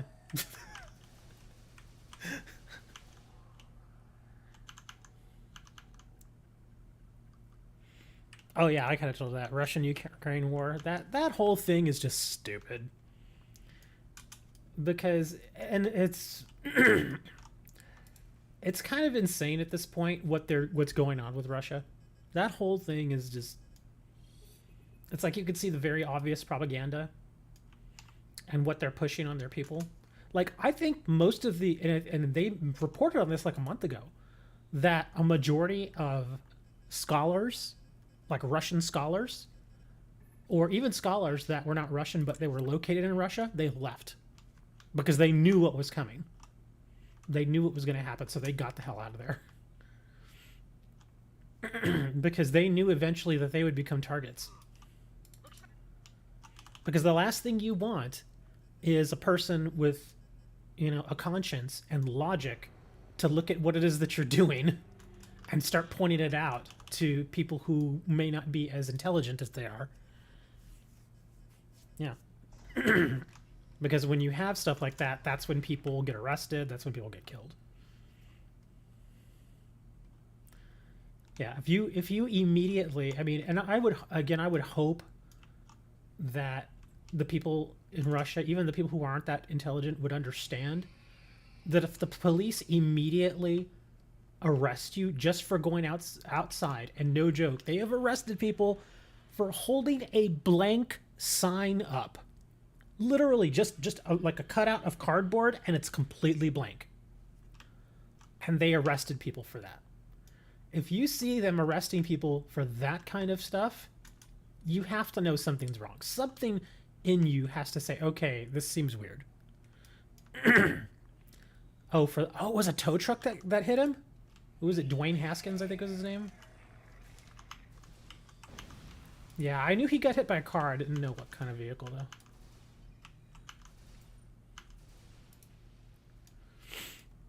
Yeah, that poor kid. He was only 24 years old. 24. That's young, man. That's really, really young. And of course, one of my guys is still hanging out over there. Oh, God. Get over here, you little twerp. You stupid housefly. Come here. Gotta move.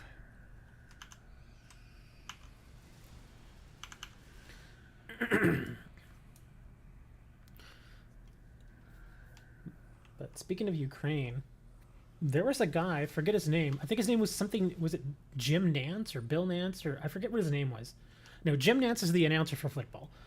I think it was Jerry Nance, a guy that works for MSNBC. He actually said on air at one point that he was just tired of sitting around. So no joke, the dude quite literally packed up, went to Ukraine, and now there are photos and video of him fully kitted up with the bulletproof vest, the helmet and everything, and a gun. And he's helping them. He's actually fighting in the war now. I'm like, dude, that is boss. That's incredible. That's a guy that's like, hey, like somebody probably said to him, put up or shut up. And he was like, all right. And so he went.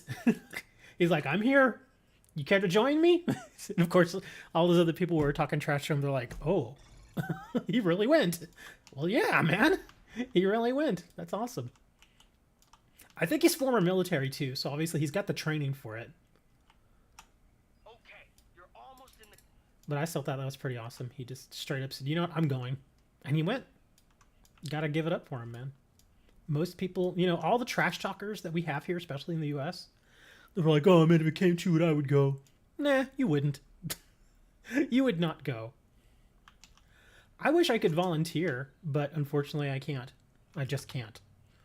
I wouldn't want to be in the fighting though, because I have no combat experience. It'd be a complete mistake to try and put me in combat. I would have no idea what I was doing. I mean, I know how to fire a gun and all that, but I mean, obviously the gun they give you there, it's not going to be like a handgun that I've handled before or a standard rifle I've done with before. Ouch. So yeah, they would have to train me in that. Plus, I'm old. I'm old and I'm fragile. Yeah, I'd be a liability. But I'd still want to help. Oh, you know who else is helping out? Do you know who Lee Schreiber is? He's an actor. He was in some of the Scream movies. He also had his own show. What was the name of that show? It was like a Showtime show. I sincerely can't remember what it's called. But yeah, I've seen him in all kinds of stuff. He was also in X-Men Origins Wolverine. He played Sabretooth. And I actually thought that movie was better than people give it credit for. But anyways, yeah, he played Sabretooth. He's over there on the border of Poland and Ukraine right now helping out. He's not fighting, but dude's a legit movie star. And he's over there, no joke, just sitting in the kitchen and cutting up vegetables and making borscht. He released videos and pictures, and he's like, yeah, I'm over here helping out if y'all want to help us out. I was like, that's cool, man. Dude is, again, legit movie star, millionaire. He's like, yeah, I can go chill and cut some onions for a while. So yeah, that's what he's been doing.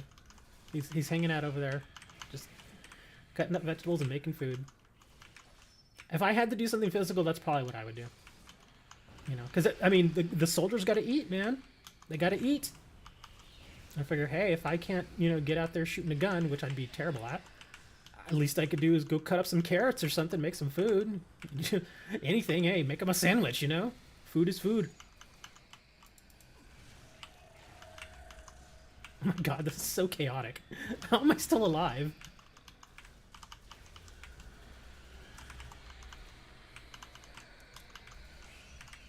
Oh my god, these bugs.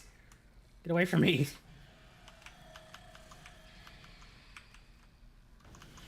They aired a false report of a Chinese invasion. Oh my god. What? They're only taking ex-military or police? Yeah, I figured. Well, no, I mean, you could go in there, and like I was saying, you could do what Lee Schreiber's doing. You could just volunteer for other things. Which, like I said, that's what I would do. I would go there and, I don't know. They'd probably put me in some sort of office doing some sort of accounting work. That's what I'm good at. I'm actually, as much as I dislike math, I'm actually pretty good with numbers. That's why when I had to do my taxes, I was like, I'm gonna do taxes. I'm pretty decent with numbers, so that's probably what they'd have me doing. They'd probably have me like issuing like uniforms or something like that. But hey, that still helps. It's a job someone needs to do, right? Where was I going now? Oh, I gotta interact. Bring your Pokemon cards. Oh, I'm pretty sure they have Pokemon players there. The Herc are attacking the station and several civilian vessels in the system. I've sent ships to assist them, but I'm concerned our forces are spread. CTS apologizes for panic caused. Broadcast of mocked-up captions. It says created for security drills. Oh my god. That's insane. Starfleet vessels, this is Quinn. Protect civilian targets. That kind of reminds me of a joke somebody posted a while back. Somebody was like, hey, you suddenly have access to the emergency broadcast system in the United States. You can send a text message to every single phone in the US at this moment. What do you send? And somebody was like, I would send, don't look at the moon, don't look at the moon, don't look at the moon. Only a handful of people understood the joke. But I was lucky, and luckily I was one of the people that was able to understand it.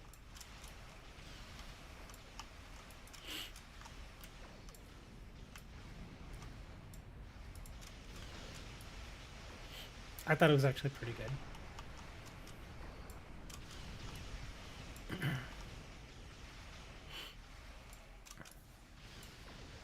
If this ship really needs to be tuned. Oh, really, Hammer? Why is that an awesome joke, Hammer? I'm testing you. I'm gonna test you. I'm gonna see if you understand what that means. Seriously, I'm gonna see if you understand what that means. I know what it means because the source for that joke still haunts me to this day. Well, not haunts me, but I definitely remember it.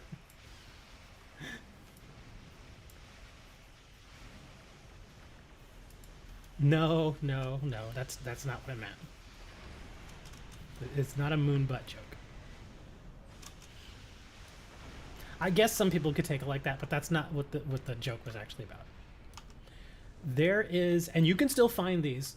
There is a channel here on YouTube called Local 58, and this was years ago when they first posted these videos. And it's a very interesting kind of like an augmented reality sort of thing. And it's a series of different videos and stuff. And it's just, how can I put it? It's almost like a creepypasta. It's really, really odd, really strange. Some of the stuff is downright spooky. Like, if you watch it at night, you will probably get the creeps a little. But yeah, it's called Local 58. You can actually just look it up here on YouTube when you have the chance. But it's it's a series of videos. Oh, so you do know about Local 58. Yes, that is exactly what I'm talking about. Oh my god, Local 58 is so good. Like I said, it's spooky as hell, but it's just amazing. And it's so odd and just creepy. It's just, man, Local 58 just, I remember when the first time I watched it, I was like, this is really trippy. This, not necessarily trippy, but like I said, it's a combination of like weird, melancholic, sad, scary, and it's kind of blood curdling at the same time if you really think about it. Yeah, Local 58 is pretty insane. I thought it was good though. It was really well done. The way they did it is really, really good. Like, whoever did that is like, dude, bravo, man. That was a good series of videos. What is it? There's like children's show and news and some other stuff or something. It's all sorts of weird stuff there. I forget exactly how many videos. It's like 6 or 7 videos. I forget. The Film Theory did a video about it and then watched afterwards. Yeah, it's pretty insane. Oh my god. Ah! Look at all my torps just flew off. Where are my torps going? Get back here. They're like, no, we're leaving. Even my torps were like, no, I'm not doing this.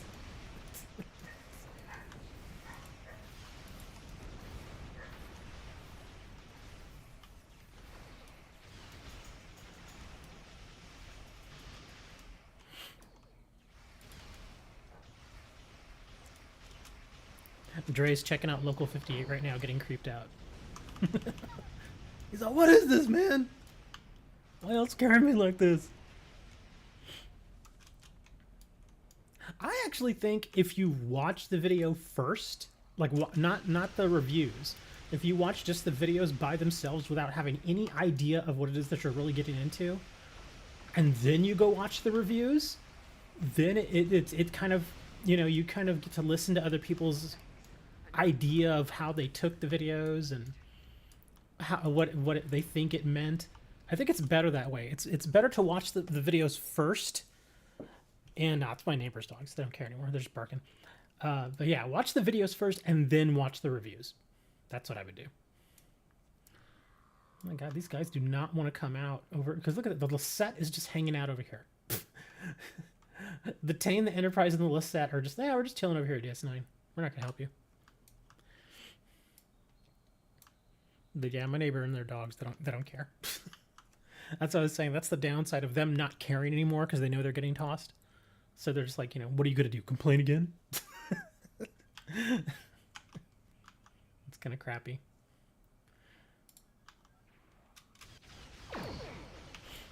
gonna try and lure them. Ooh, that Swarmer's dead. Oh, they're really getting on that Bajoran. Let me heal this Bajoran ship.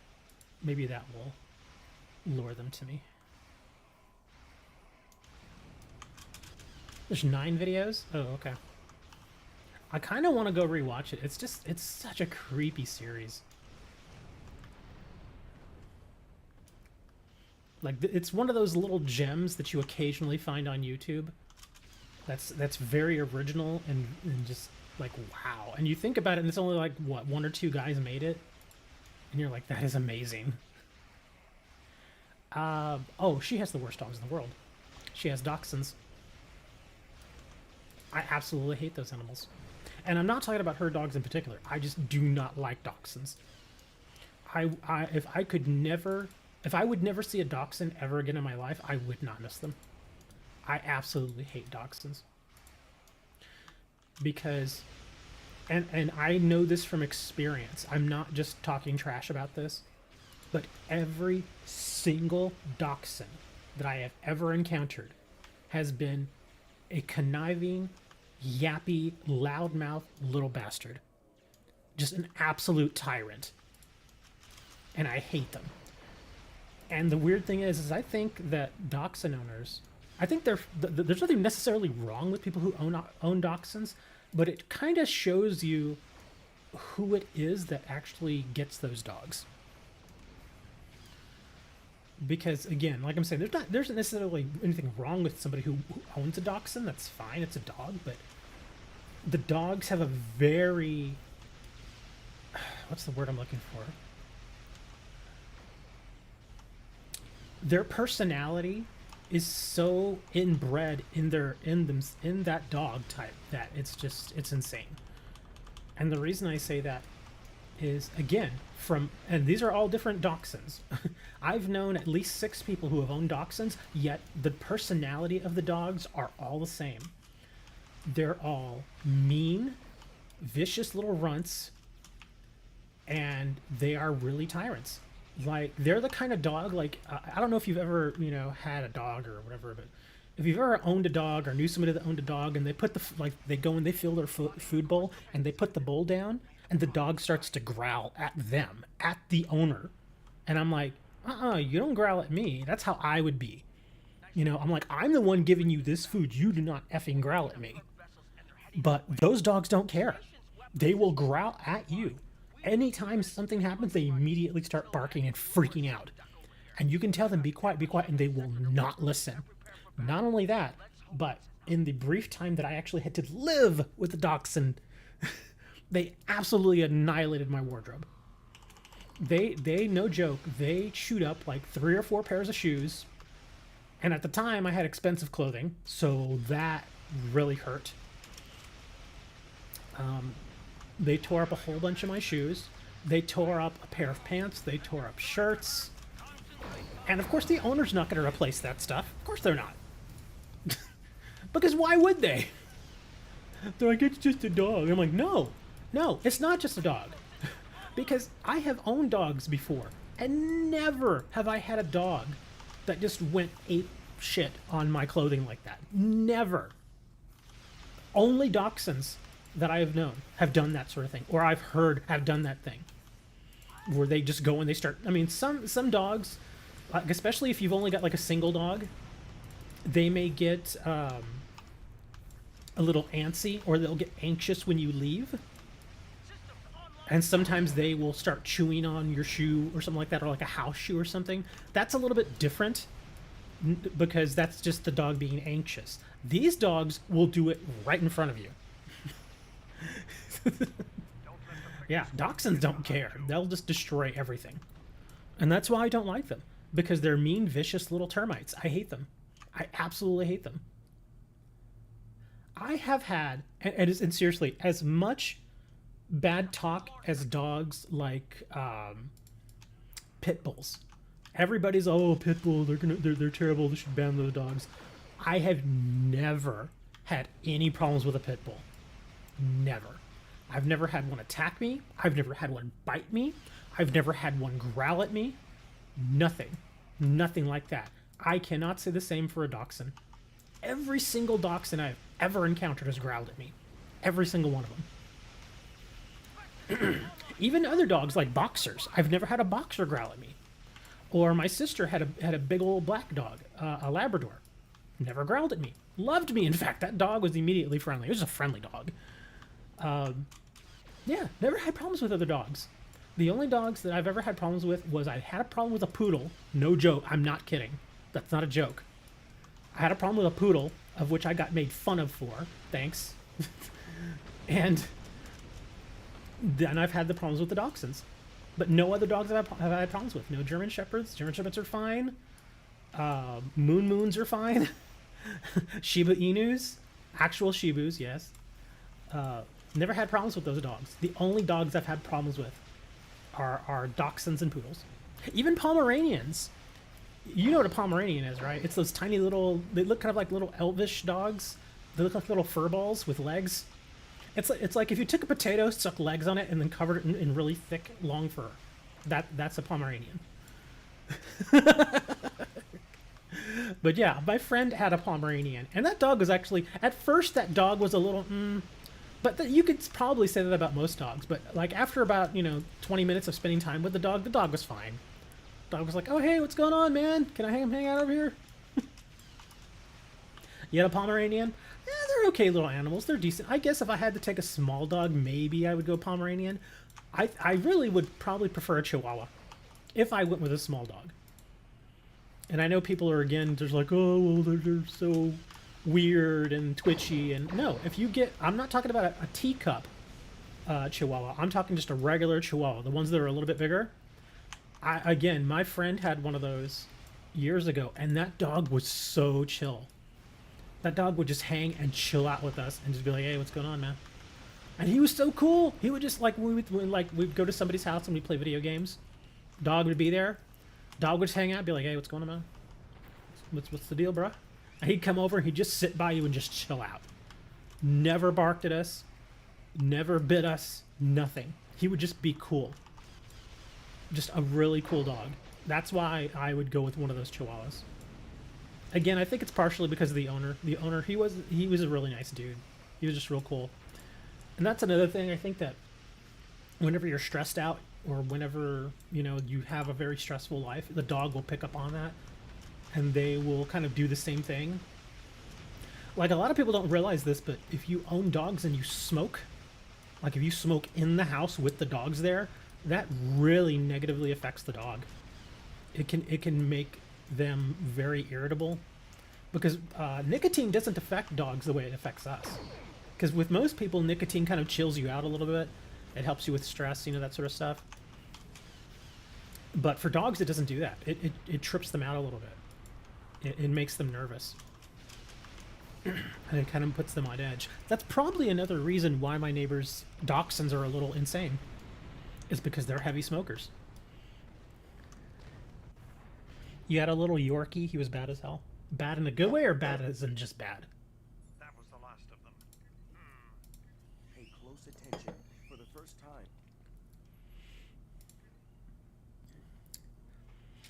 time. Never had a Yorkie. I've never owned a dog as an adult.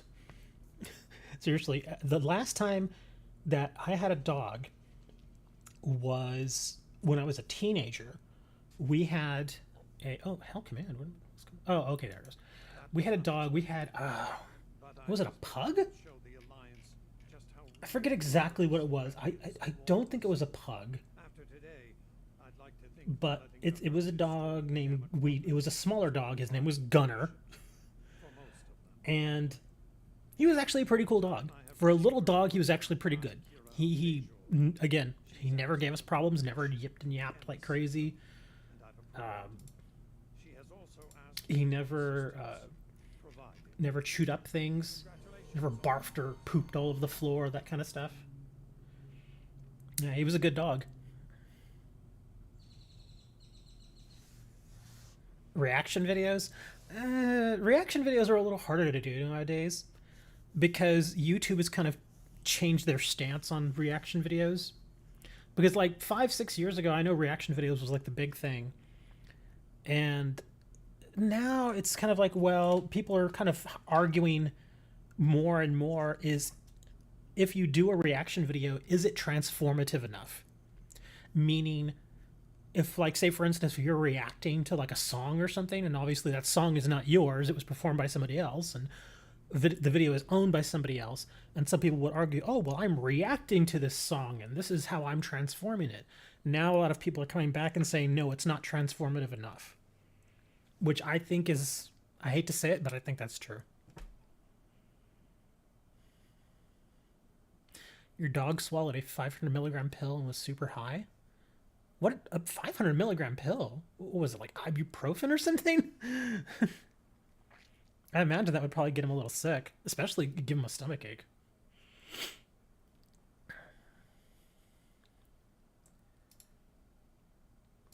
I need your help with a very Oh, Kira, you're silly. Yeah, I'm not. I was never really crazy about the reaction videos. Just, I mean, I guess it's funny to just watch people react to certain things. I just personally never really liked it. It's like, whatever floats your boat, man.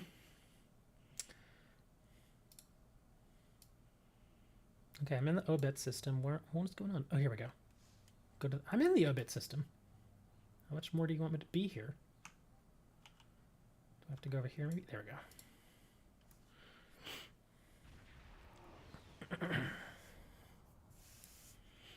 Good, we've arrived. Those satellites. We actually used to pill my cat when we gave him a bath, because unfortunately he just wasn't very good at bathing himself, so we'd have to give him a bath every now and then. And we actually talked to the vet, and this is why we pilled him with what we did. We took a pill of Benadryl, like a 50 milligram pill, and we broke it in half, and then we broke it in half again. And this was for a large cat. And we even asked the vet, and he's like, yeah, I've done the same thing. It's fine. It's perfectly fine. It will make them really sleepy, and it'll make them really docile. He's all, but it won't hurt them. As long as you're not constantly giving it to them, it won't hurt them. And so, according to copyright laws, you have to make commentary every 25 seconds, if I remember correctly, to be legal. See, that's the thing, is not every company sees it in the same way. Like, I think it was Nintendo, who was notorious for their DMCA takedown stuff. They are absolutely notorious for it. But what they started doing is, not only them, but there was another company. Oh, the people that make Destiny, that game, Destiny and Destiny 2. Apparently, I don't know if you heard about this, but there was an issue where people who had been posting Destiny content literally for years suddenly got just inundated with DMCA takedown notices, like in one day. Like, their videos had literally been up for years, and then suddenly just dozens and dozens of channels on literally hundreds of videos, all of them got DMCA. And everybody was like, what the hell? What's going on? And so, of course, the Destiny community starts freaking out. And it was interesting because the people that make Destiny, I think it's Bungie, I think that's the name of the company, they replied to it, and they're like, yeah, we honestly have no clue what's going on either. Because, of course, when you see the DMCA takedown, it says, oh, from such and such company. It tells you who's doing the claim against you. And even Bungie was like, yeah, we have no clue who's doing this. We're not doing this. And they're like, we swear to God, we're not doing it. And so apparently they contacted YouTube, which strangely enough was hard for them. Even a company like Bungie, who makes a massive game like Destiny 2, had problems getting in touch with YouTube. But finally they got a hold of somebody. And they were like, yeah, what's going on here? And apparently there was some sort of flaw in the YouTube DMCA system that allowed a third party to basically impersonate Bungie and to issue DMCA takedown notices. And so somebody, they don't really know why, but they created an account that looked exactly like Bungie's official account, and then went and issued DMCA takedowns on every single Destiny 2 video out there, like all of them. one of the funnier parts of this whole thing is not only did all those individuals get DMCA takedowns, Bungie themselves got DMCA'd on their own content. So right then and there, they even told their audience, they're like, yeah, even we got DMCA'd, so we have no idea what's going on here. And so eventually they found out that it was a third party that had been doing this. It was like I don't know if it was necessarily a scam or they were just trying to harass people. But they eventually found out what was going on. All the strikes got taken back. But then to push it even further, because I mean, obviously that's a huge headache for Bungie, for a company like Bungie, because they had to handle all the complaints and have to deal with the fallout from all that. And they actually decided to file a lawsuit against the person or persons who did it, because they really wanted to find out who had done it. Because, by law, YouTube can't reveal who actually owns certain channels, that sort of thing. They can't release that information. But if it's for a lawsuit and it's for a subpoena, then YouTube can release all that information. So they filed lawsuit against the people that did it. They found out who did it. They haven't released their information yet, but they found out who did it, and now they're suing them for $425,000, which I think is awesome. Stream on Discord. You have to actually pay to stream on Discord. Yeah, I looked into it. You have to stream. You have to pay to stream on Discord. Yeah, you have to get like a paid server or some sort of weird stuff. But yeah, that whole thing with Bungie was just all sorts of strange. And I don't play Destiny 2, so I don't know, but yeah, what Bungie was, because one of the things that Bungie does is they have a very particular set of parameters that you have to meet in order for them to allow you to post their content.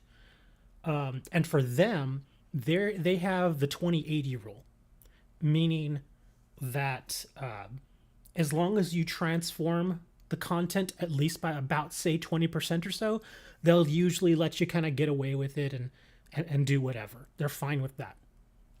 So that's why I was thinking, it depends on the company sometimes on what the issue is with copyright. Because again, a company like Nintendo, for a long time, even if you did like, say, a Let's Play video, or if maybe you did like a help video, like to finish a game or something, like if you were doing like a review even sometimes on certain games, Nintendo would still send you a takedown notice. And it's like, dude, what is going on here? They were notorious for that. They softened their stance, because the way it initially went was, at first there were no games or no videos about Nintendo games, because Nintendo would always request to have them taken down. Then they changed it, and Nintendo was like, okay, we will allow certain individuals to post content with Nintendo games in it, but you have to pay us, which is stupid. That didn't last very long. That lasted like a year. And then finally Nintendo was like, okay, fine. As long as it's fairly transformative, post the videos. And they realized that's the best way to do it. Because it is. Because I can tell you right now, as far as I know, as far as I'm concerned, I've purchased at least 10 games because I saw somebody playing it in a YouTube video. No joke.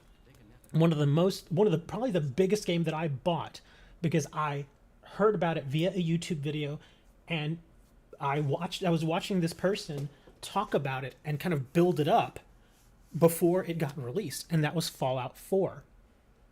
Because I feel bad too. I don't remember who this was, because this was like 5-6 years ago. But yeah, I just remember watching their videos over and over, and how they kept saying, yeah, I'm going to play Fallout 4 and it's going to be great. And up until that point, I had never played a Fallout game. But they talked it up so much that I went full in. I was like, okay, let's go. Boom. I got the game and I bought the season pass, all of it. It was like $100. Bought the whole thing. Wasn't because necessarily of the game itself, but it was because that YouTuber told me about it. Because last I checked, that it's free to stream. Look, I can look again. It's been a little while. Let me see. Stream Star Trek Online. Let me check.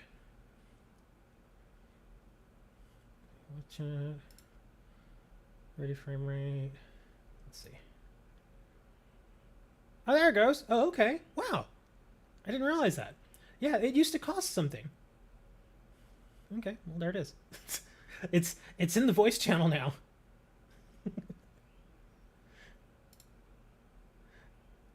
Okay, well it's there. The only bad thing is I can't monetize anything when it's, yeah.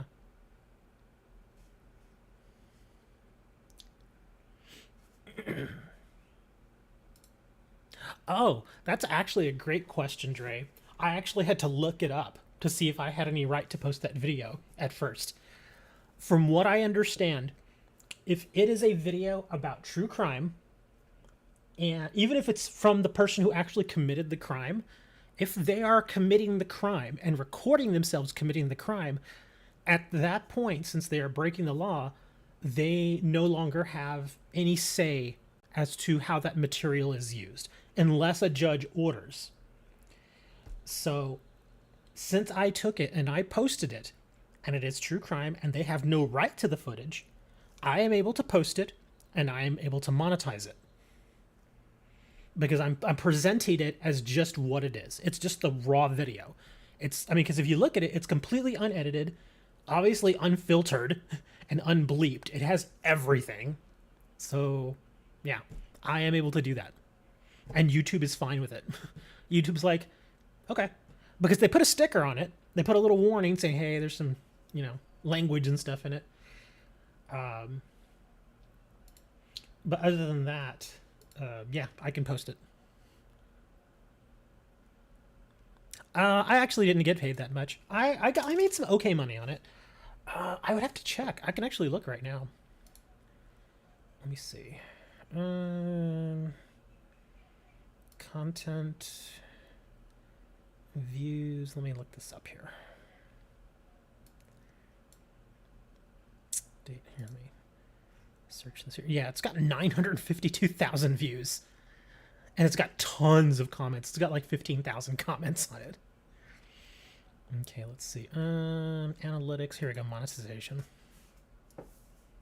Yeah, it's limited as far as the ads. So I don't make as much money on it as I potentially could because it's all unedited and has all them cussing and the racial slurs and all that stuff. Let me see. Analytics. Let's see. Total revenue to date since I posted it, $604. At least that's what's reporting right now. Yeah, $604. So it has added up. People want to watch that stuff. But again, that's because the advertising on it is very limited. If it was a video that had 1 million views with unlimited advertising, the amount of money I'd make on it would be far more.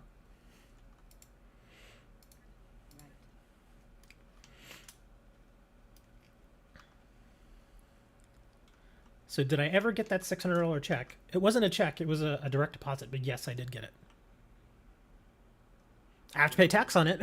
I had to report it as income. But yeah, I got it.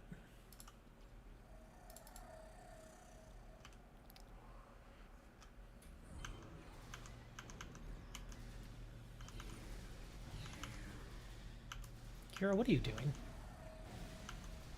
Kira's just standing back and like doing like super mind powers or something. You would love to see Batman. The new Batman? This is interesting. I heard the new Batman was actually kind of interesting. In a sense that it's very much a Batman movie, but at the same time, it's more of like a kind of a mystery crime drama sort of thing. Oh, you want me to play Batman again? I only have one Batman game and it doesn't work. I only have Arkham Origins, and like I said, I cannot get that stupid game to work right. No matter what I do. For years, I have tried to get that game to work and it just won't work. I'm pretty sure all those Arkham games are pretty cheap now. I guess I could try them. That's really not my bag, though. It's not really... I mean, I'm sure they're really good games, but that sort of combat style is just it just doesn't really appeal to me. The only, like I said, I think I mentioned this before, the only reason I even have Arkham Origins was because I got it free when I bought a video card. And it wasn't like I had a choice of games. It was like, okay, buy this and you get Arkham Origins free. And I was like, okay. And I was going to buy the card anyway. So yeah, I just really just don't like that play style. It doesn't appeal to me.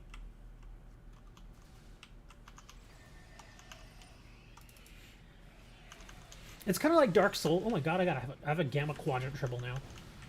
It's kind of like Dark Souls. Like, I tried to play Dark Souls, and it's an interesting game, but again, that play style, I just don't like it. Like, and I really did try to play Dark Souls. I really did. And I know some people were like, oh, you just hate it because it's hard. And I'm like, dude, I played back in the day when games had no support, when there was no internet. Believe me, you don't know hard until you don't have the internet to help you. So it's not about it being hard. Yes, it's a difficult game, but that is not why I didn't like it. I just didn't like the gameplay. It just wasn't fun for me. The guy's waiting for you in the temple ahead. Diary of a Wimpy Kid, the video game.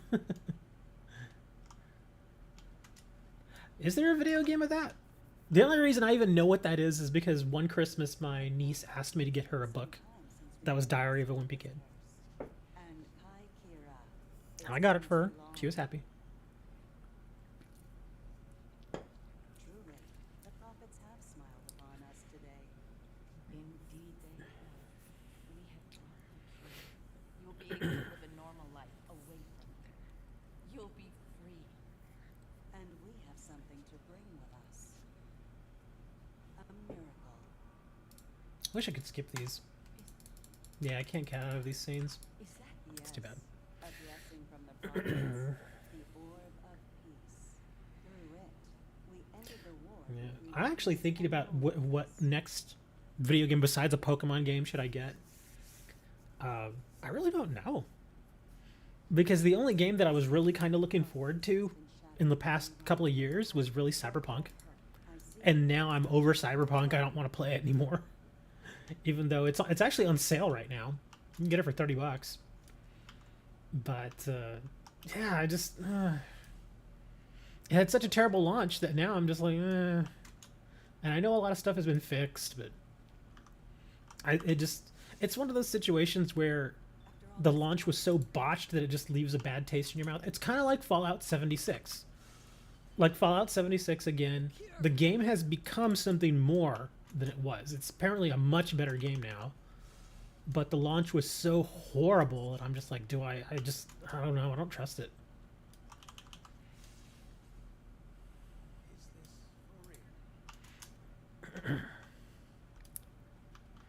$30 for Cyberpunk is still a scam? Maybe. But I would look at it this way. If I could pay $30 for Cyberpunk 2077 and get the season pass, like all the DLC that would come out, I'd probably consider it. But other than that, just for the base game, I'd be like, nah. I'm like, I don't want to. Nah. You have my thanks. Those things are attacking! Defend yourselves!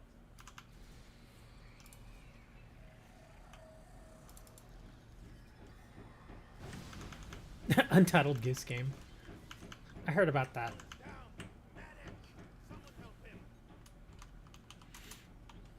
Untitled Goose Game kind of makes me think of Goat Simulator. I think that's sort of like what it is. Not exactly, obviously, but it's kind of in the same realm of The doctor and I kind of a simulator game where you just kind of go around and just do goofy stuff. Kind of like an open world sandbox sort of thing.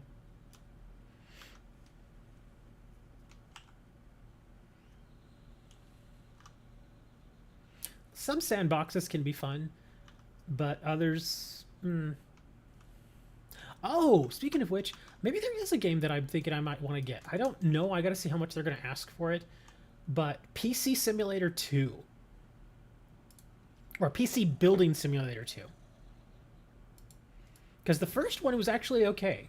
I actually got some decent playtime out of that first one, and I even streamed it too.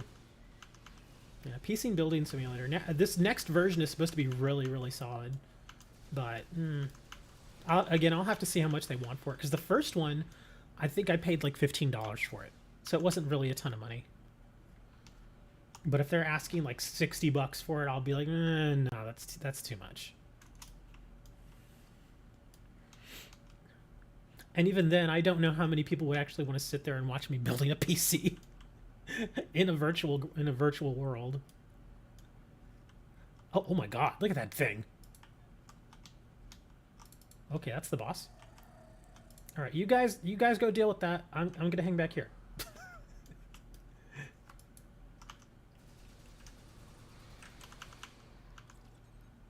Okay, let's bring him over here. Come on, run into those mines, dang it.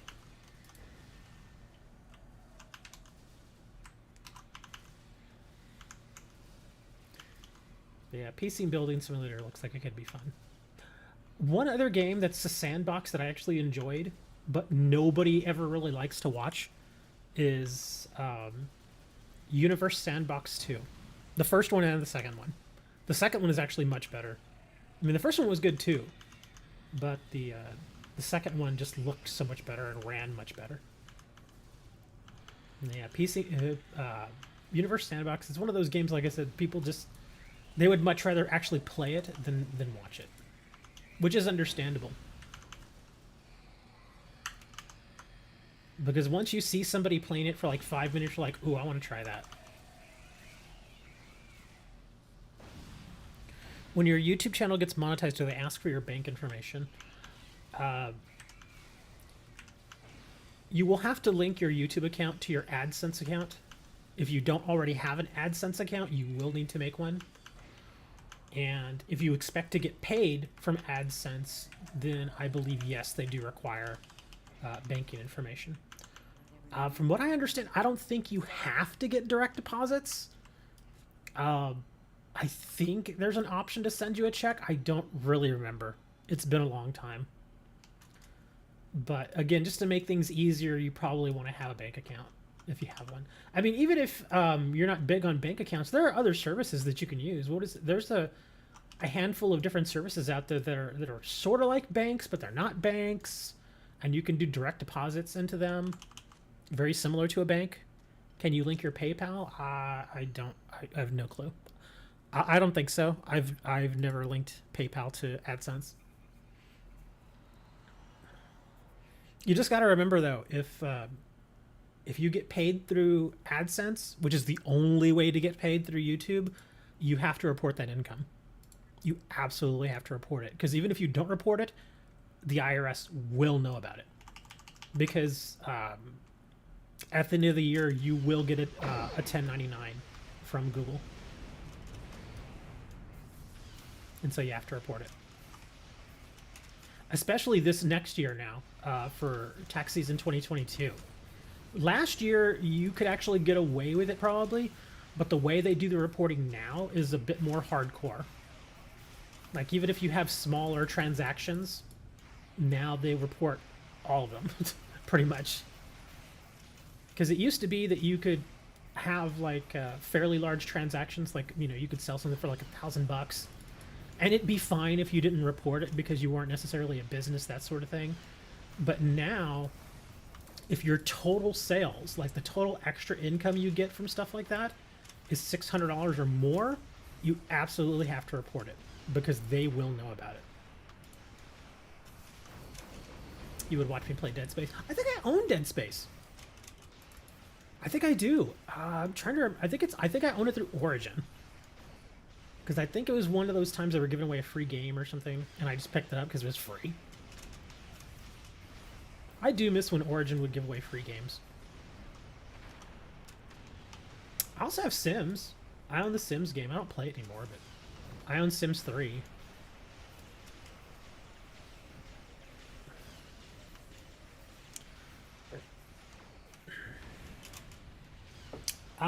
If, as far as I understand, if your channel is owned by the LLC, then the LLC will need to report that income.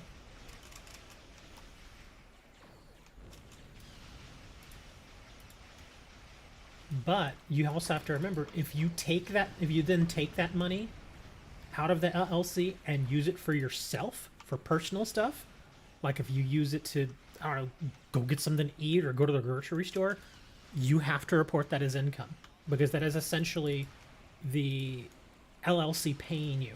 And in that case, you would have to figure out how exactly the LLC was paying you in that sense. You could say that you were a contractor, and in that case, the LLC would issue you a 1099. Or you could say that you were an actual employee, which is worse, to be honest. And in that case, you would have to issue a W-2. So yeah, there's a lot of really odd things like that. I've heard Dead Space was pretty good. Yeah, the for ease, the best thing you'd probably want to do in that case was, if you were receiving the income via the LLC and the LLC was then giving it to you, just do it as a 1099. But again, if it's a 1099, that info, that income is still reported to the IRS, and so you, on a personal level, would have to report that. You would have to basically report it on your taxes. Dang, did I really come all the way out here? Okay. Well, the thing is that part of the tax thing that they did a couple of years ago was mainly because of all the gig jobs that are out there. Because, like, some people would go and they would do, like, Uber Eats for, like, maybe a couple of days a month and maybe make $100, which, you know, is not really a ton of money, but it's still money. And if it's under a certain threshold at the time, you could actually get away with not reporting it. But now that so many people doing it, the government sort of realized, like, oh man, there's a lot of money out there that's going unreported that we could collect taxes on. So yeah, that's exactly why they did that. So now all that money, because for a long time, not only the Uber Eats stuff or the Uber stuff, but people who were doing YouTube. People who were doing YouTube, even if you only made, like, say, $2,000 or $3,000, people would not report it. They just wouldn't report it. So now, even if you make $600, which is like the threshold now, it's much lower than it was. The threshold to get a 1099 previously was, like, I want to say something like $15,000 or $20,000. It was a much higher threshold. Now it's much lower. So yeah, even if you make just a little bit of money from especially places like YouTube, like the larger companies, they're going to 1099 you, which basically says, okay, here's some tax paperwork, and by the way, the IRS already knows we gave you this money, so don't try to not report it. Same thing with stock options and doing crypto now. You absolutely have to report that stuff, because all that stuff is getting 1099'd.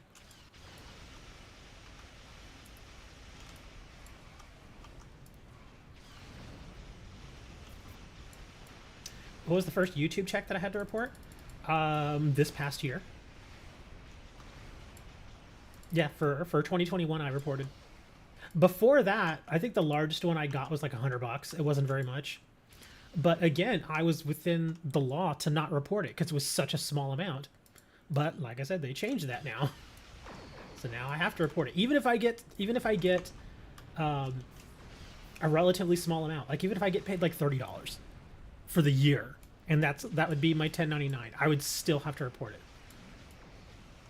Yeah, because especially companies like Google and all these bigger companies out there that were doing these sorts of, or Twitch. Twitch is another company that does that now, where they absolutely have to report that 1099. Because, and the reason they want to do it now is because whenever they pay you for that, they list that as an expense because that's money that's going out. But they also have to account for it. They're like, okay, where exactly is this money going? Is this going, for supplies? Is this going for repairs of some sort? Is this going to an employee? Who's it going to? You have to account for that. Whereas before, they didn't necessarily have to do that. Now they do. So yeah, if Twitch and Google and all those companies don't want to get in trouble for that sort of thing, they got to report it. Donations. If you take a donation, then it is still considered income. If you make a donation to a charitable organization, you can actually write that off. But it has to be to a charitable organization. Like if you were to like make a donation like to me, I'm not a charitable organization. So you would not get a tax write-off, and I would have to report that as income. However, if you made a donation to, say, I don't know, like the Wounded Warrior Project, which is a good organization, by the way.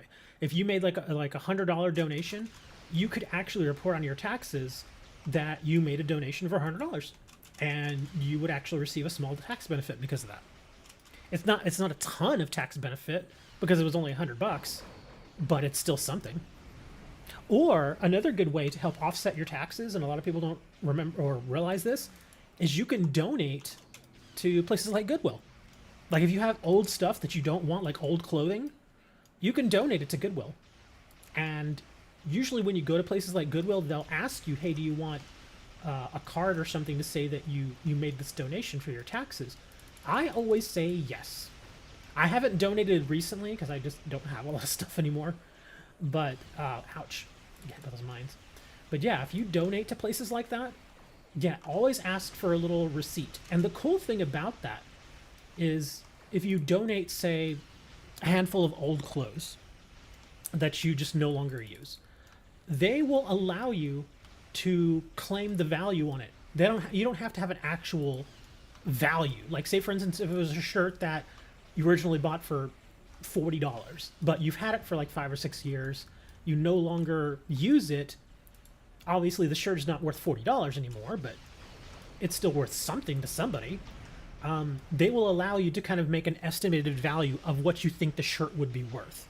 So in this case, it's a 5-year-old shirt. It's been worn a lot. You enjoyed it, but you're donating it now. And so you figure, oh, well, I estimate this shirt is worth $5. And so that would be the amount that you could write off on your taxes. That you could say, this is it was equivalent to a $5 donation.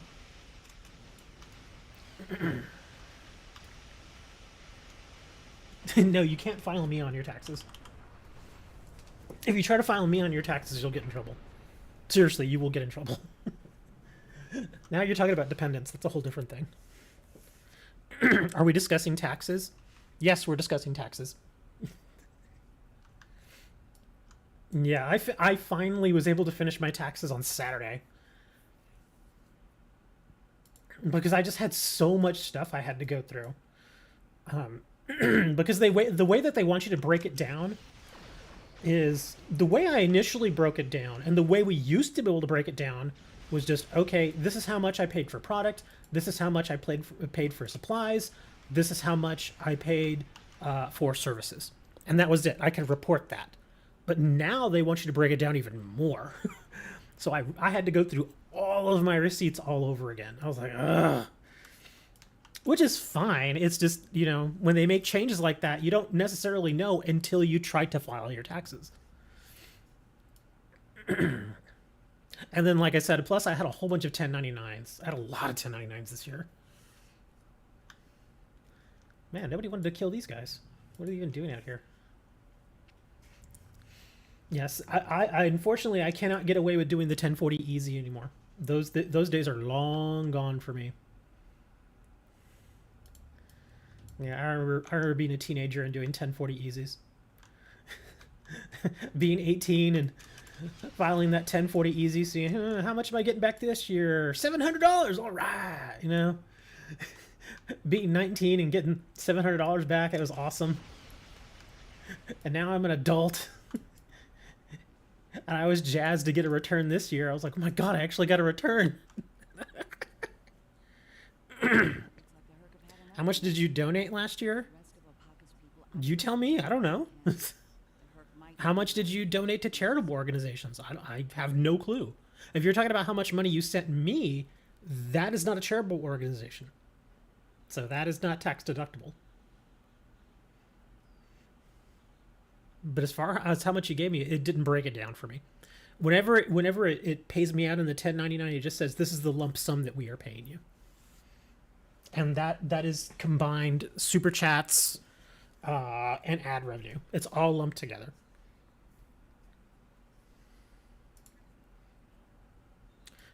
Thank you, Jim. Yeah, like I was saying, if you want to, especially if you know you have the potential of having an actual tax bill, I'm gonna go sell snake oil. If you know you have the potential of having a tax burden every year, and some people do, like my parents, they even though my stepfather's retired and my mother is getting ready to retire, they still have a substantial tax bill every year because of their holdings. It makes sense for them to do like little donations here and there, or to donate items to places like I said, like Goodwill, the Salvation Army, and stuff like that. Like every year they do like I think like $4,000 or $5,000 in various donations, just so they can bring it down, the tax bill. You wouldn't doubt 600 you were rolling in the dough. You're making pizza.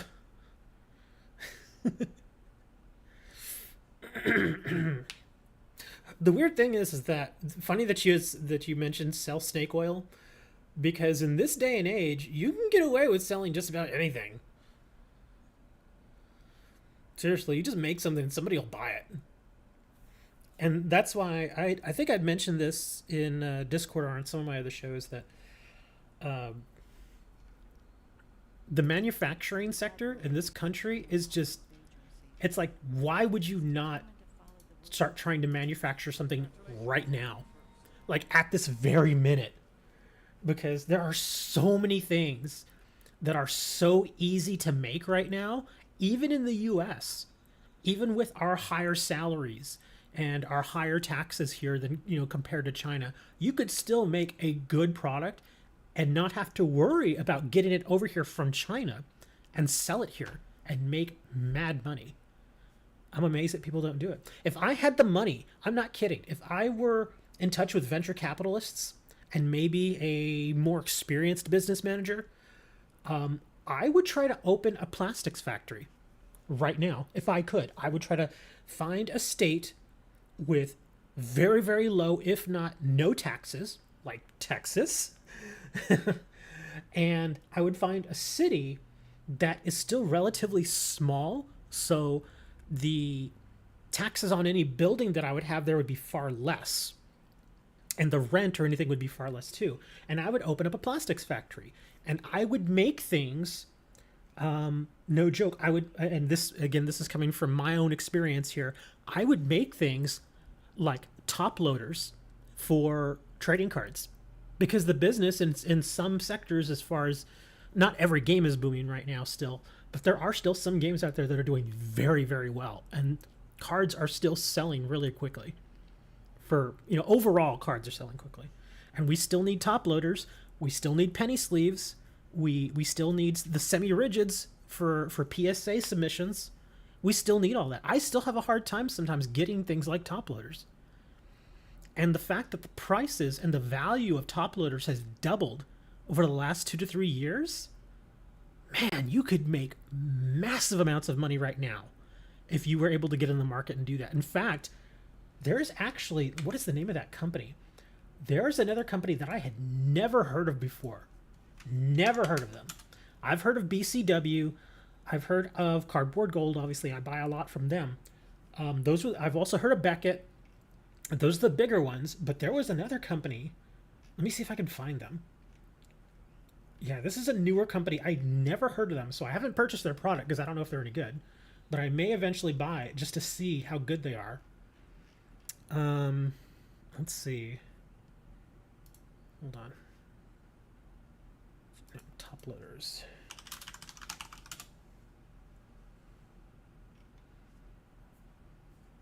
There's actually a couple of new companies out there. Oh, here we go. This is what they're called. Vault X.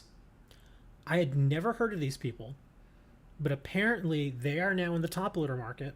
I don't know if they're just a reseller. I'm thinking they might just be a reseller, because you can buy stuff from China and then just get it branded with your brand. you can, it's really easy to do that.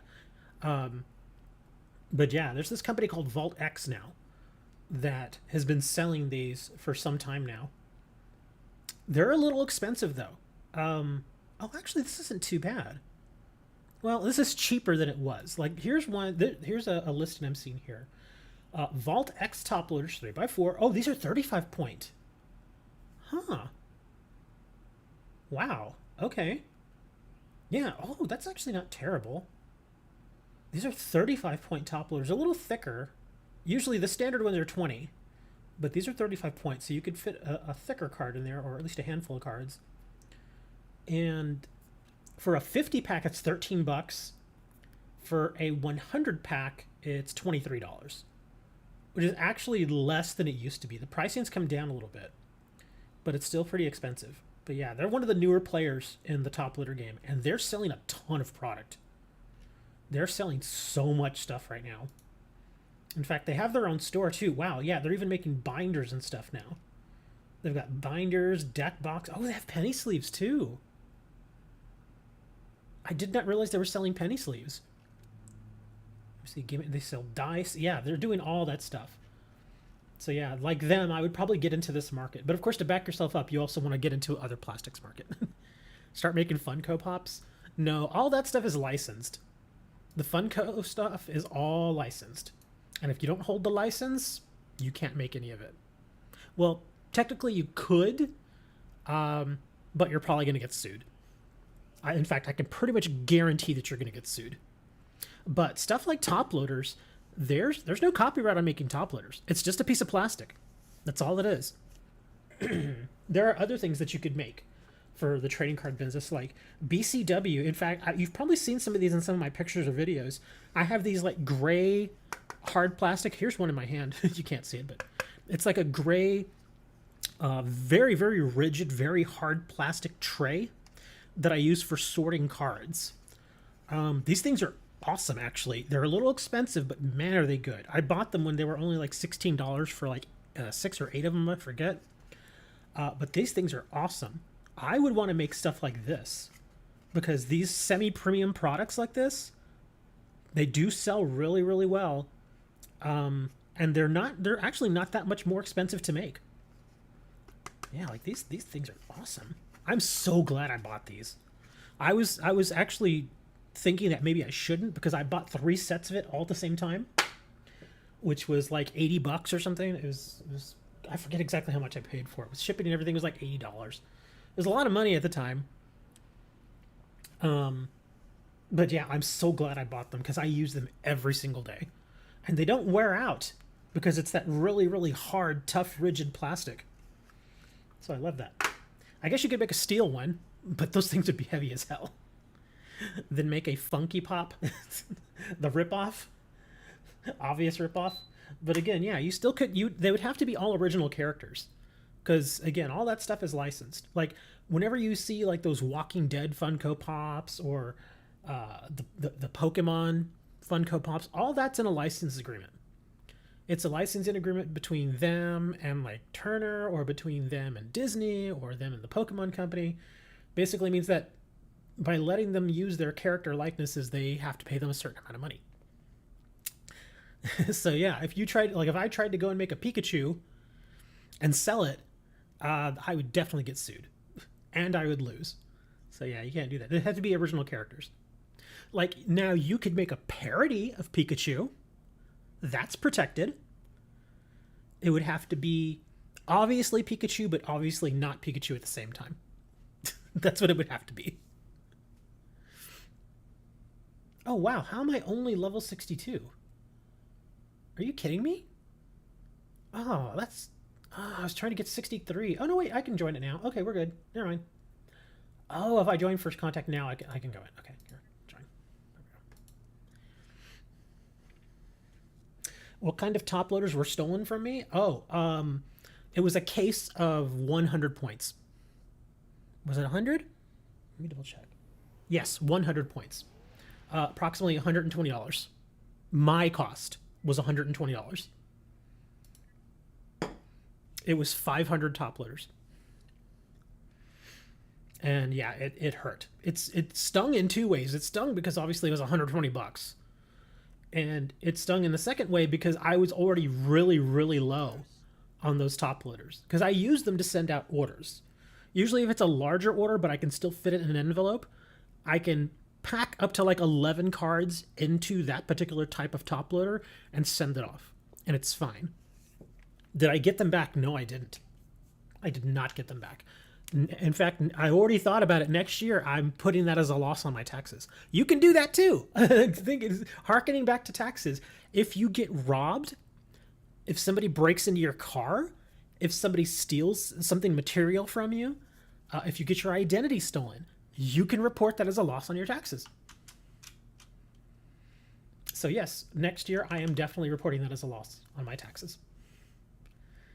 Minus $120. The stabilizer part wasn't useful. I wanted to get them back. I kind of knew it wasn't going to happen, but there was still that little twinge of hope that maybe the person who stole them would have a change of heart and be like, okay, yeah, maybe what I did was wrong and return them. But yeah, porch pirates, they don't care. Yeah, I just figured once I figured they were gone, I was like, yeah, I can't. As much as I wanted to make myself stop thinking about it, I knew I had to be like, dude, you can't keep thinking about that because that's not coming back. It's kind of like when somebody breaks into your car. Have you ever had somebody break into your car? Well, you live in Detroit, so everybody breaks into your car. But when years and years ago, when I had somebody break into my car and steal like my stereo and my speakers and my amplifiers and stuff, it felt like a real violation. Like, what the heck, man? You found an engine. You know, and there's always that part of, well, maybe the cops can do something, but then you realize the cops don't care. Seriously, the cops do not care. In fact, I don't know if you all watch him. I think Cameron knows who this is, but Linus from Linus Tech Tips, Linus Sebastian, on one of his WAN shows, I think it was the one he did this past weekend, this past Friday, he was talking about, and this was fairly recent, this happened like within the last month or so, he was scammed for $90,000 Canadian. Which equals out to something like 68,000 US dollars. So a good chunk of money, a lot of money. So he got scammed, and it was scammed to him because apparently a company that he had been working with to do some work on his house they'd been contacting him via email, and they were going back and forth for negotiations, that kind of thing. Well, as it turns out, their email had been compromised. Like somebody had broken in silently and started going through the emails, saw Linus, knew Linus was loaded, and started emailing Linus, acting like the person who owned that company. And Linus thinking, oh, well, this is from an official, email address, and these, the people are speaking the exact same way, et cetera, et cetera.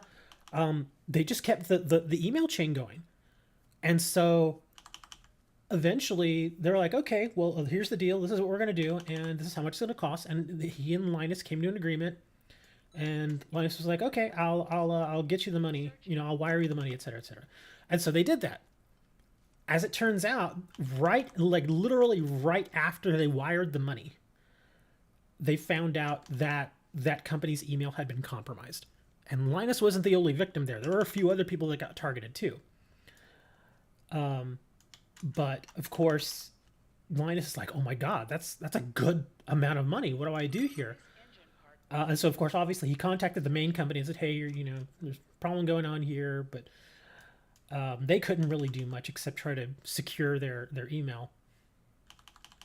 And then he went to his bank and he was like, hey bank, what do I do? And the bank was like, nothing. They're like, it's a wire transfer. There's nothing you can do. And he's just like, dude, can you all at least give me an idea of what I could possibly do? And they were just like, well, you could go to the police. And so he goes to the police, the Royal Mounted Canadian Police, I think they're called, goes to them, and they literally just say, yeah, there's nothing we can do. And Linus is like, dude, this is like $90,000, and you're telling me you can't do anything? He's like, and the guy's like, well, I could file a report. And he's telling the story, and I'm like, this is insane. And I'm like, this feels like what it feels like when somebody breaks into your car. Because you would think, because like when they broke into my car, they stole like $2,500 worth of stuff, which is, again, it's a good chunk of change there. But even at the time, like when I called the police to report it, I was like, so what's going to happen now? They're like, oh, I'm just going to file the report. He's all, you just contact your insurance. And I'm like, really? There's nothing else you can do? You can't like take fingerprints or something? They're like, nah. And I was like, that is just absolute horse manure. And so at that point, Linus was just like exasperated at the uselessness of the police. And so what he ended up doing, and he admits that this is something he probably shouldn't have done, or maybe he, shouldn't have to do, I think was what he was saying. Because of who he is, he has connections in certain businesses. And one of the things he asked his bank to do was to contact the bank that the wire transfer went to. But even his bank wouldn't do that. They were like, nah, we're not doing that. They said they could only do it when there's like a police, a subpoena or something. And so that, again, he went back to the police and they were just like, yeah, sorry, we're not going to do that.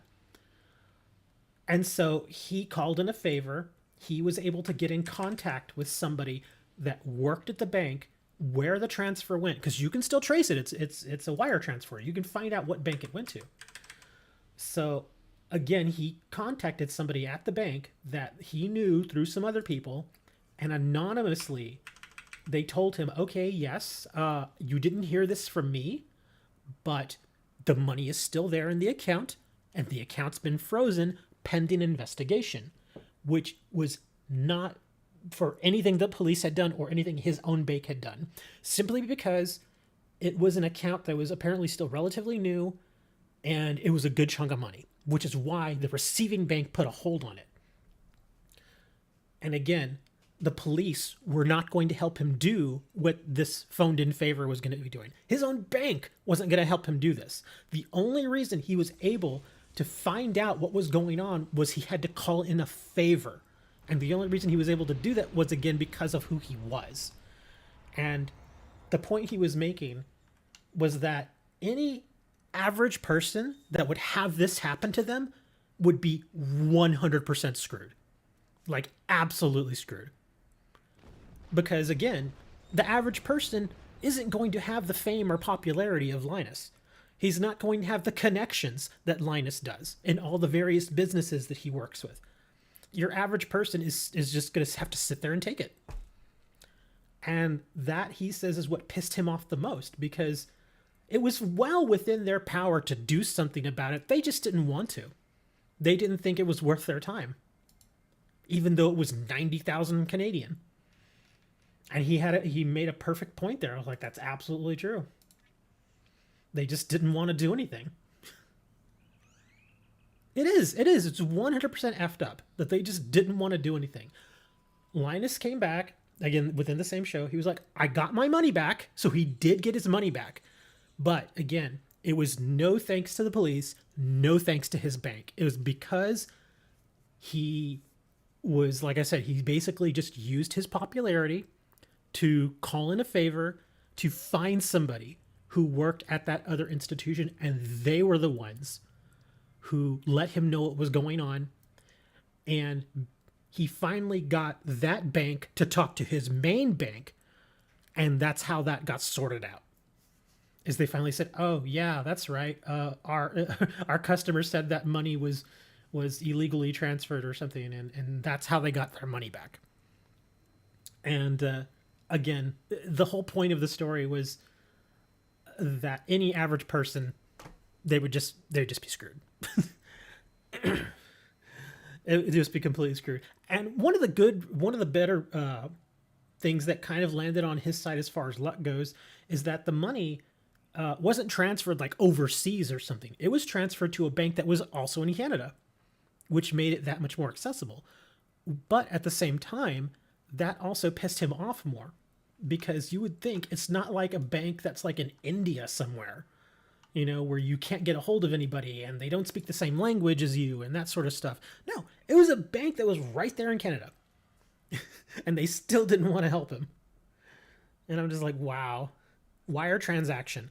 A wire transaction is basically when one account requests money be pulled from your account directly using a routing number and an account number.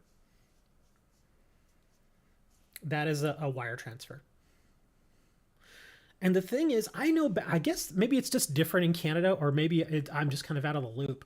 But I know here in the US, most banks and most credit unions, whenever you do a wire transfer above a certain amount, it's an automatic like 2-week wait. If it's US base to US base, it's an automatic 2-week wait period. That's how I used to know it worked. I don't know if it's changed. Honestly, that information is like from like 2008. So there is a chance that that's changed. But yeah, I know whenever you would do like major wire transfers like that, just for security reasons, they would immediately make you wait 2 weeks before that money was available to the individual who was requesting it. Or that was on the receiving end, basically.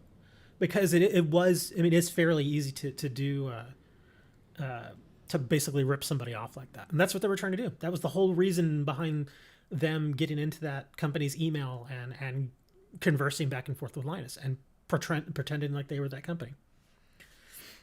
So, yeah, thankfully Linus got his money back. And people were like, oh, he's rich, it didn't matter. I'm like, dude, it didn't matter, man. Linus is rich, but he's not like super rich.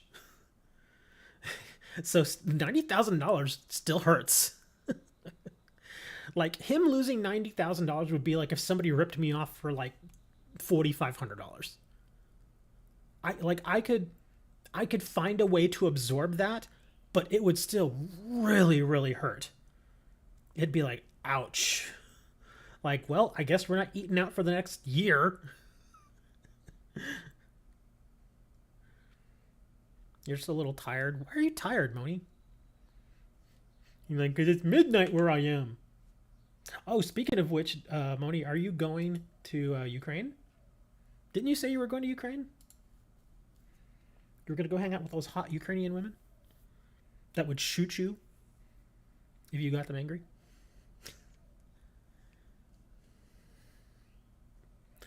Oh, and by the way, when Moni comes into the channel, he's like...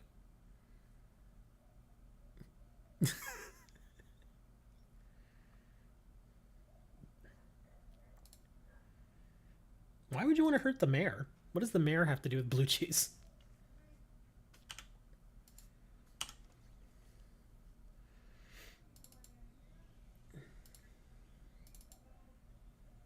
Oh, specialization. Let's do temporal.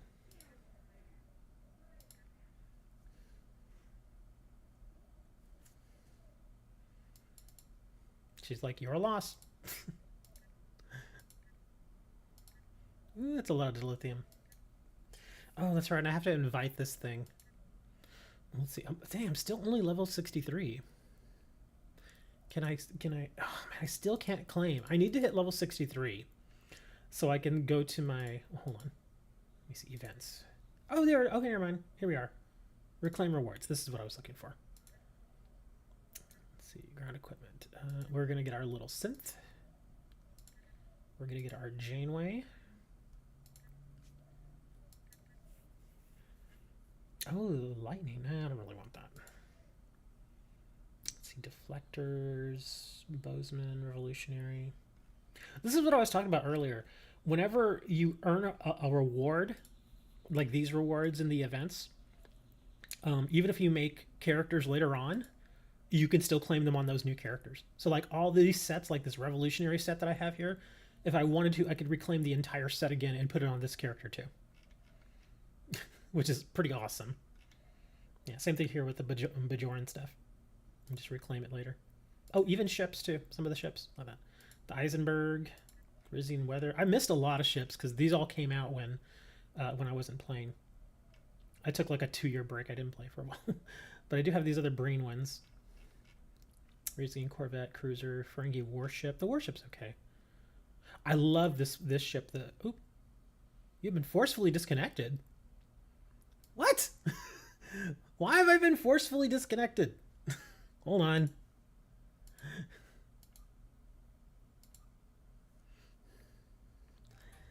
Hold on. Oh, where am I going here? Oh, there we are. Let's try this again. Squid Games. Oh no! What's this? Oh, this is tomorrow. Oh, okay. It's saying shard maintenance, but that's tomorrow. So yeah, this should not have disconnected me. Oh, I guess I just got kicked. I haven't gotten DC'd from a game like that in a while. Not since Duel Links.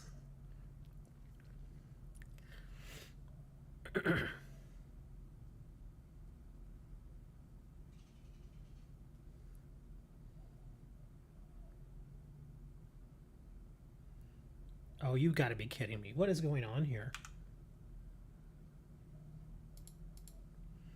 Okay, apparently we're done. Because I can't log in. I don't know what's going on. I don't know if the server's down or what's going on here.